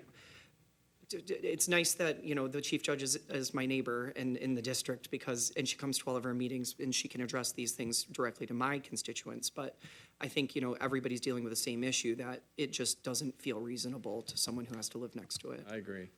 There's the neighbor that lives right adjacent to it, I've spoken to several times, and I know she's very frustrated. I think initially this, it's a newer process that we're doing. In the past, as I said, we could schedule someone to go over there tomorrow and clean it up, but then the cost is going to be moved to the taxpayers instead of the property owner where it belongs. Just one quick one. I wonder if, just based on how they're actually enforcing those fines and costs, if maybe the prosecutor, I don't know if that's proper, could come to our law in the courts meeting at some point, just so we can go through that fee schedule with them and they can give us their experience on how the court is actually enforcing those fines. Yeah, for sure. Okay. Councilwoman Rutherford. Thanks. What is factual is that Jack knew 45 days. What is factual is that this is a community concern, no longer just my concern. What is factual is that we are being talked about as people who do not take care of our own. What is factual is that we gave you a budget to have a DPW department and or for code enforcement, and this is not done. What is factual is that this is affecting the quality of life in my district. So whether you didn't know about it, you know about it now. Whether it's not done because y'all got the ordinance, that's great. But the bottom line is that it is not soft. So my passion should not be seen as conflict and or trying to be attacking you, sir. What I'm saying, sir, is that it's an issue in my district, sir, and it's been for 45 days, sir, and it needs to be done because every day, sir, I'm getting calls from my residents, sir, saying as if I am not doing it, when in fact, since day one, sir, I did it the proper way. I've sent pictures, I have sent emails, and when the news called me today, I said no comment, sir, to save our reputation, sir, because it's bigger than me, sir. So instead of you seeing it like I'm attacking you, sir, you should have answered the right question. Yes, I talked to Jack, but it didn't matter, sir, because it's a community concern, sir, and I yield to whoever you wanted to go to, sir. Mayor Grimo. I don't think you're attacking anybody. I think you're spreading misinformation because you said that nothing was being done when you know that Jack has been working on it and that things are being done. What I am spreading, sir, is that... Councilman Carrington, did you have your hand? No, I'm gonna pass. Councilman Rutherford? For When I'm the saying- third time, I will make this indulgence. Thank For the you. third time. When I'm saying- Parliamentary procedure does require that you address comments through the chair, which is me. Okay, so then just do the that when same we thing to dial him. it down. So do the same thing to him, because he did the same at first. Yes. If you're gonna call me out, call him out too. Call him out too, because he did the exact same thing. He interrupted while we were talking, and nothing was done. So if you're gonna hold these rules and regulations to me, you need to do it to him also. Parliamentary procedure states that someone can speak up to 2 times. I will make the indulgence that you can continue. If he was going to be recognized again, I would give him the same preambulatory statement. Speak through me versus us throwing it at other people.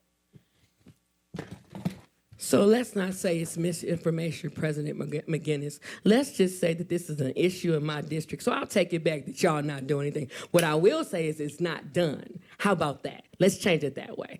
So that's not misinformation. Is it done? Absolutely not. Is it affecting my district? Absolutely. Am I tired of getting calls about it? Absolutely. I'm tired of getting posting, emails, and phone calls. So this is an administration issue. This is no longer a District 1 Councilwoman Melanie Rutherford issue. Is that better?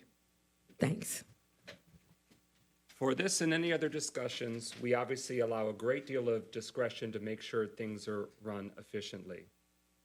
Speaking without being recognition is out of order. That is not something that is discretionary. Other items, we will be discretionary, and obviously, if it's going to get more contentious, we will follow the rules that state that we will not be name-checking people individually or directing comments at individuals. You can go through the chair. Not that I want that, but that's them rules, so. Any further discussion on this discussion topic? Hearing no further discussion, we now are at is there a motion to adopt the resolution to proceed into closed session to discuss with counsel pending litigation in the matter of Sewell versus Pontiac et al., Oakland County Circuit Court, case number 2022-197253-NF. It's been moved by Councilman Rutherford, seconded by Councilman Parker, and specifically,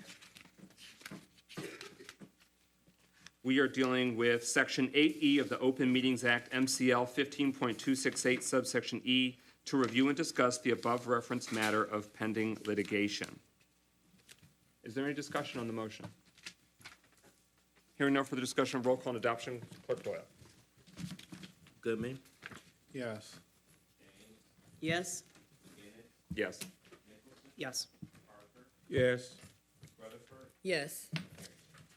Yes.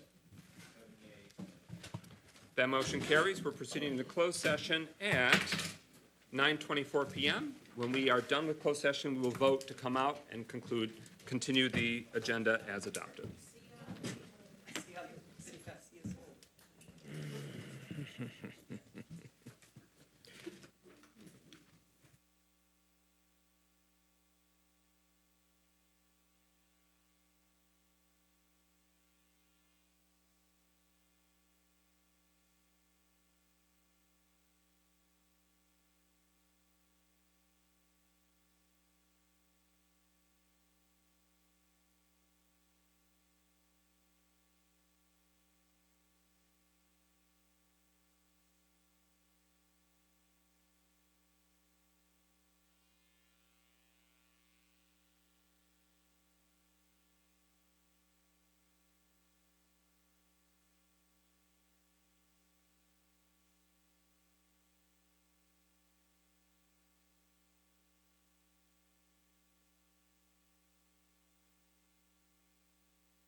Is there a motion to come out of closed session? So moved. Support. It has been moved by Councilman Parker and seconded by Councilman Nicholson to come out of closed session. Hearing no discussion on the motion, if you're ready, Clerk Doyle, roll call on the motion to come out of closed session. James. Yes. McGinnis, Yes. Nicholson. Yes. Parker, Yes? Carrington, Yes. Goodman, Yes. Rutherford. 7 yeas, no nays. That motion carries. We are out of closed session at 10:03 PM. Could I please have a motion to suspend the rules to take up immediately an item that is not already on the agenda? So moved. It is moved by Councilman Goodman, seconded by Councilman Parker, that we move to suspend the rules for that specific purpose. Any discussion on the motion? Hearing none. Roll call on the motion to suspend the rules to take up an item not already on the agenda. Immediately, Clerk Doyle. McGinnis, Yes. Nicholson. Yes. Parker, Yes? Rutherford, Yes. Carrington, Yes. Goodman, Yes. James. Yes. 7 yeas, no nays. That motion carries. The rules are temporarily suspended for this specific purpose. So, could I please have a motion to adopt the resolution authorizing the city's legal counsel to proceed in the case of Sewell v. Pontiac et al., as discussed in closed session? Support. It's been moved by Councilman Rutherford, seconded by Councilman Goodman. So there's pending litigation in the matter of Sewell v. Pontiac et al., Oakland County Circuit Court case number 2022-197253-NF. And in closed session, we discussed that pending litigation with the city's council and provided determination on how to proceed accordingly. And so with the adoption of this resolution, the council is authorized, the legal counsel is authorized to proceed accordingly. Any further discussion? Hearing no further discussion, roll call and adoption, Clerk Doyle. Mickelson, Yes. Yes? Yes. Yes. Yes. Yes. Yes. That motion carries. The resolution is adopted. We are at City Council Communications. You can see listed the many communications to amplify things happening in the community. Most immediately, though, we have our final budget hearing. Our special meeting on the budget for the City Council will be Thursday, May 25th at 5:00 PM, focusing on the Department of Public Works and Recreation. And then we'll have a public hearing during our regular city council meeting next Tuesday on the proposed budget and fee schedule. With that, Mayor's Office, your communications. Thank you, President McGinnis. A few items. Number one, I want to make sure the public is aware that on May 25th of this week, there will be a virtual webinar explaining the details of the Pontiac Home Improvement Program. That's going to be, again, this May 25th from 12:30 p.m. to 2 p.m. in the afternoon. And for more information, you can visit pontiac.mi.us/home repair, pontiac.mi.us/home repair. Also, there will be a Memorial Day Remembrance Celebration and an opportunity to light a candle for a loved one on Thursday, this Thursday again, May 25th, from noon to 1 p.m. at the Ruth Peterson Senior Center. There will be an additional in-person Pontiac Home Improvement Program Town Hall on May 31st from 6 to 7:30 p.m. at the Bowen Senior Center. And there will be another Pontiac Home Improvement Program Town Hall, and this will again be an in-person town hall on June 2nd from 3:30 to 5 p.m. at the Ruth Peterson Senior Center. As a member of the public mentioned earlier this evening, there will be an expungement clinic and job fair put on June 3rd. That's a Saturday from 9 a.m. to 3 p.m. at the United Wholesale Mortgage Sports Complex. That is being put on by the city's Anti-Violence Commission. So again, June 3rd from 9 a.m. to 3 p.m. at the United Wholesale Mortgage Sports Complex. And lastly, in terms of announcements, there will be another opportunity to weigh in as members of the public regarding the Galloway Lake Park redesign project. This is a visioning session that will be occurring on June 12th from 6 to 7:30 p.m. And that will be right here at Pontiac City Hall. And light refreshments will be served. So come on out and let your voices be heard regarding the Galloway Lake Park redesign. All right, Mayor Grimal, your closing comments. Thank you, Mr. President. Again, a few items as I want to make sure we're facilitating accurate information to the public. I know that there have been a few questions regarding Oakland County and their proposed move to our downtown. This is a proposed transaction that Oakland County is looking at entering into with a private party. It is not a transaction between Oakland County and the city. Oakland County is not, at least currently, proposing to obtain any city-owned property or buy any property from the city. Oakland County is seeking to buy privately owned property around the Phoenix Center. Ottawa Tower, Judson Tower, those office towers are privately owned. And so the city is not currently considering selling any city-owned assets in any way. That obviously is something that would require very careful consideration and deliberation. But Oakland County is looking at buying private property and locating potentially hundreds of employees in our downtown, which would be a huge plus for our community, for downtown. When the county long ago, back in the late 50s and early 60s, disinvested in our downtown by moving what ultimately became thousands of county employees out to no man's land on the far northwest periphery of the city. It very badly hurt downtown businesses by taking those potential shoppers, those potential lunch patrons out of our downtown. It very badly hurt downtown businesses and businesses in the city as a whole. Brooks Patterson then further added insult to injury by moving county employees, including the county executive's office, across the Telegraph into Waterford Township, and actually moving county employees, including the county executive position, out of Pontiac entirely. And so certainly having county employees come back to their roots in the heart of our city would be a huge plus for the community. It's something that I'm very excited about, and I think everybody who cares about our community and our city should be excited about. But that proposal does not involve the county purchasing any city-owned property. I want to be really clear about that.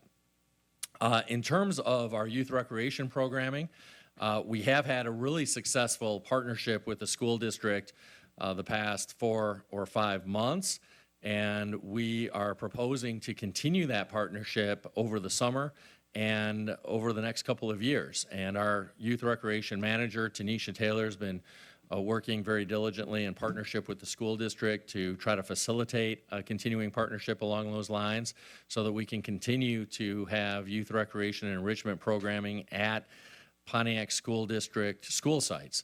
So we're optimistic that we can continue that partnership. It's been a really successful partnership, and we do indeed hope that it continues.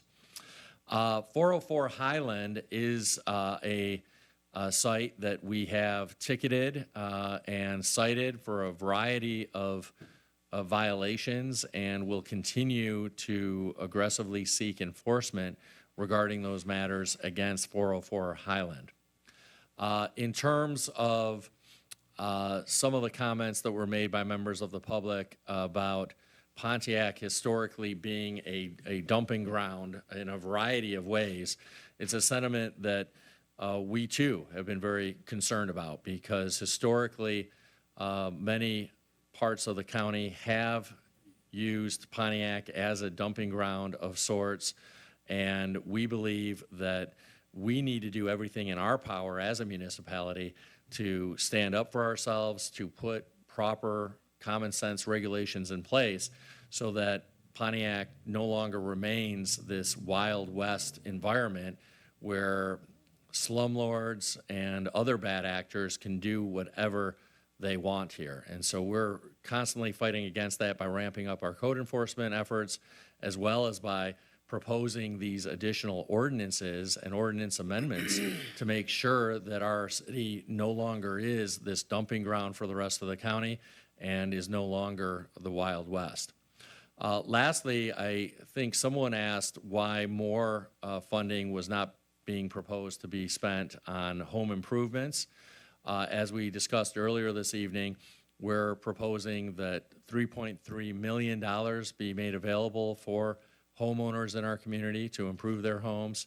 But we also have a lot of other important priorities, and City Council approved a number of buckets of spending using ARPA dollars, including small business assistance, which is also very, very important, including workforce development programming, including investments in parks, investments in public safety, and investments in placemaking and housing, along with investments in cleaning our waterways here in the city. So we have a lot of needs, and we're trying to utilize our ARPA dollars in a way that addresses as many of those important needs and urgent priorities as possible. That's all I have, President McGinnis.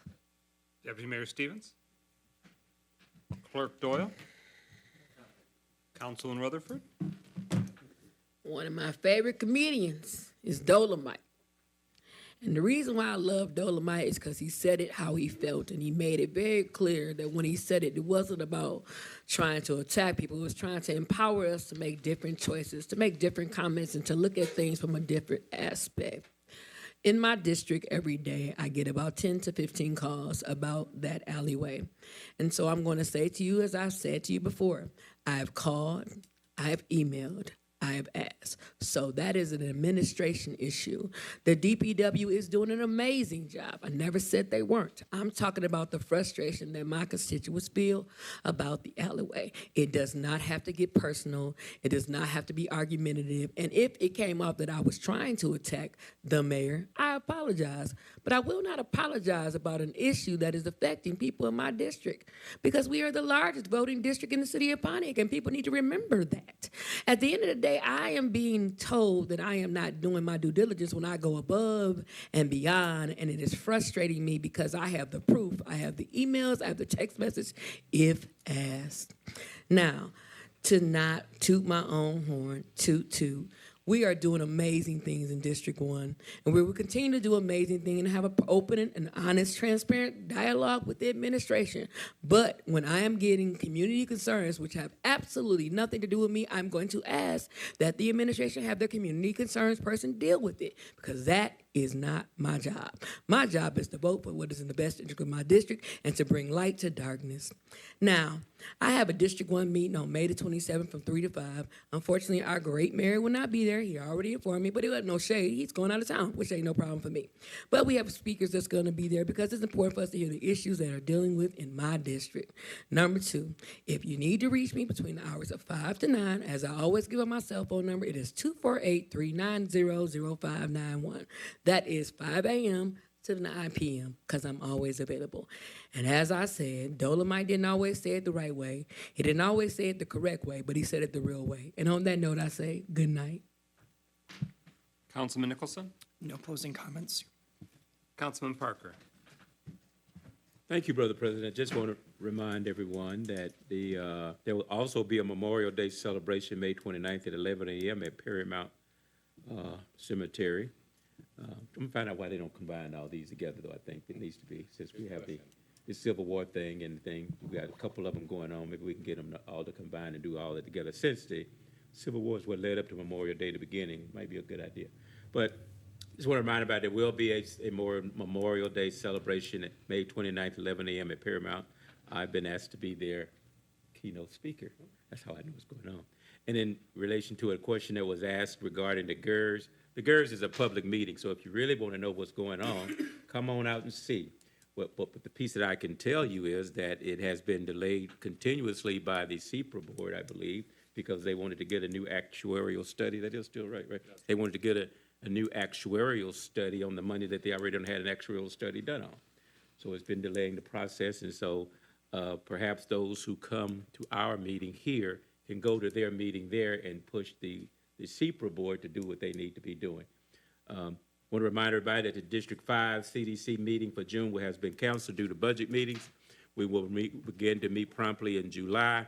I would ask, however, that if you plan on coming, you would come, because we do have guests who come, and it doesn't look well from the city perspective or from a district perspective that we have more guests coming to share information than we have members who come to hear the information. And with that, I'll say have a great evening.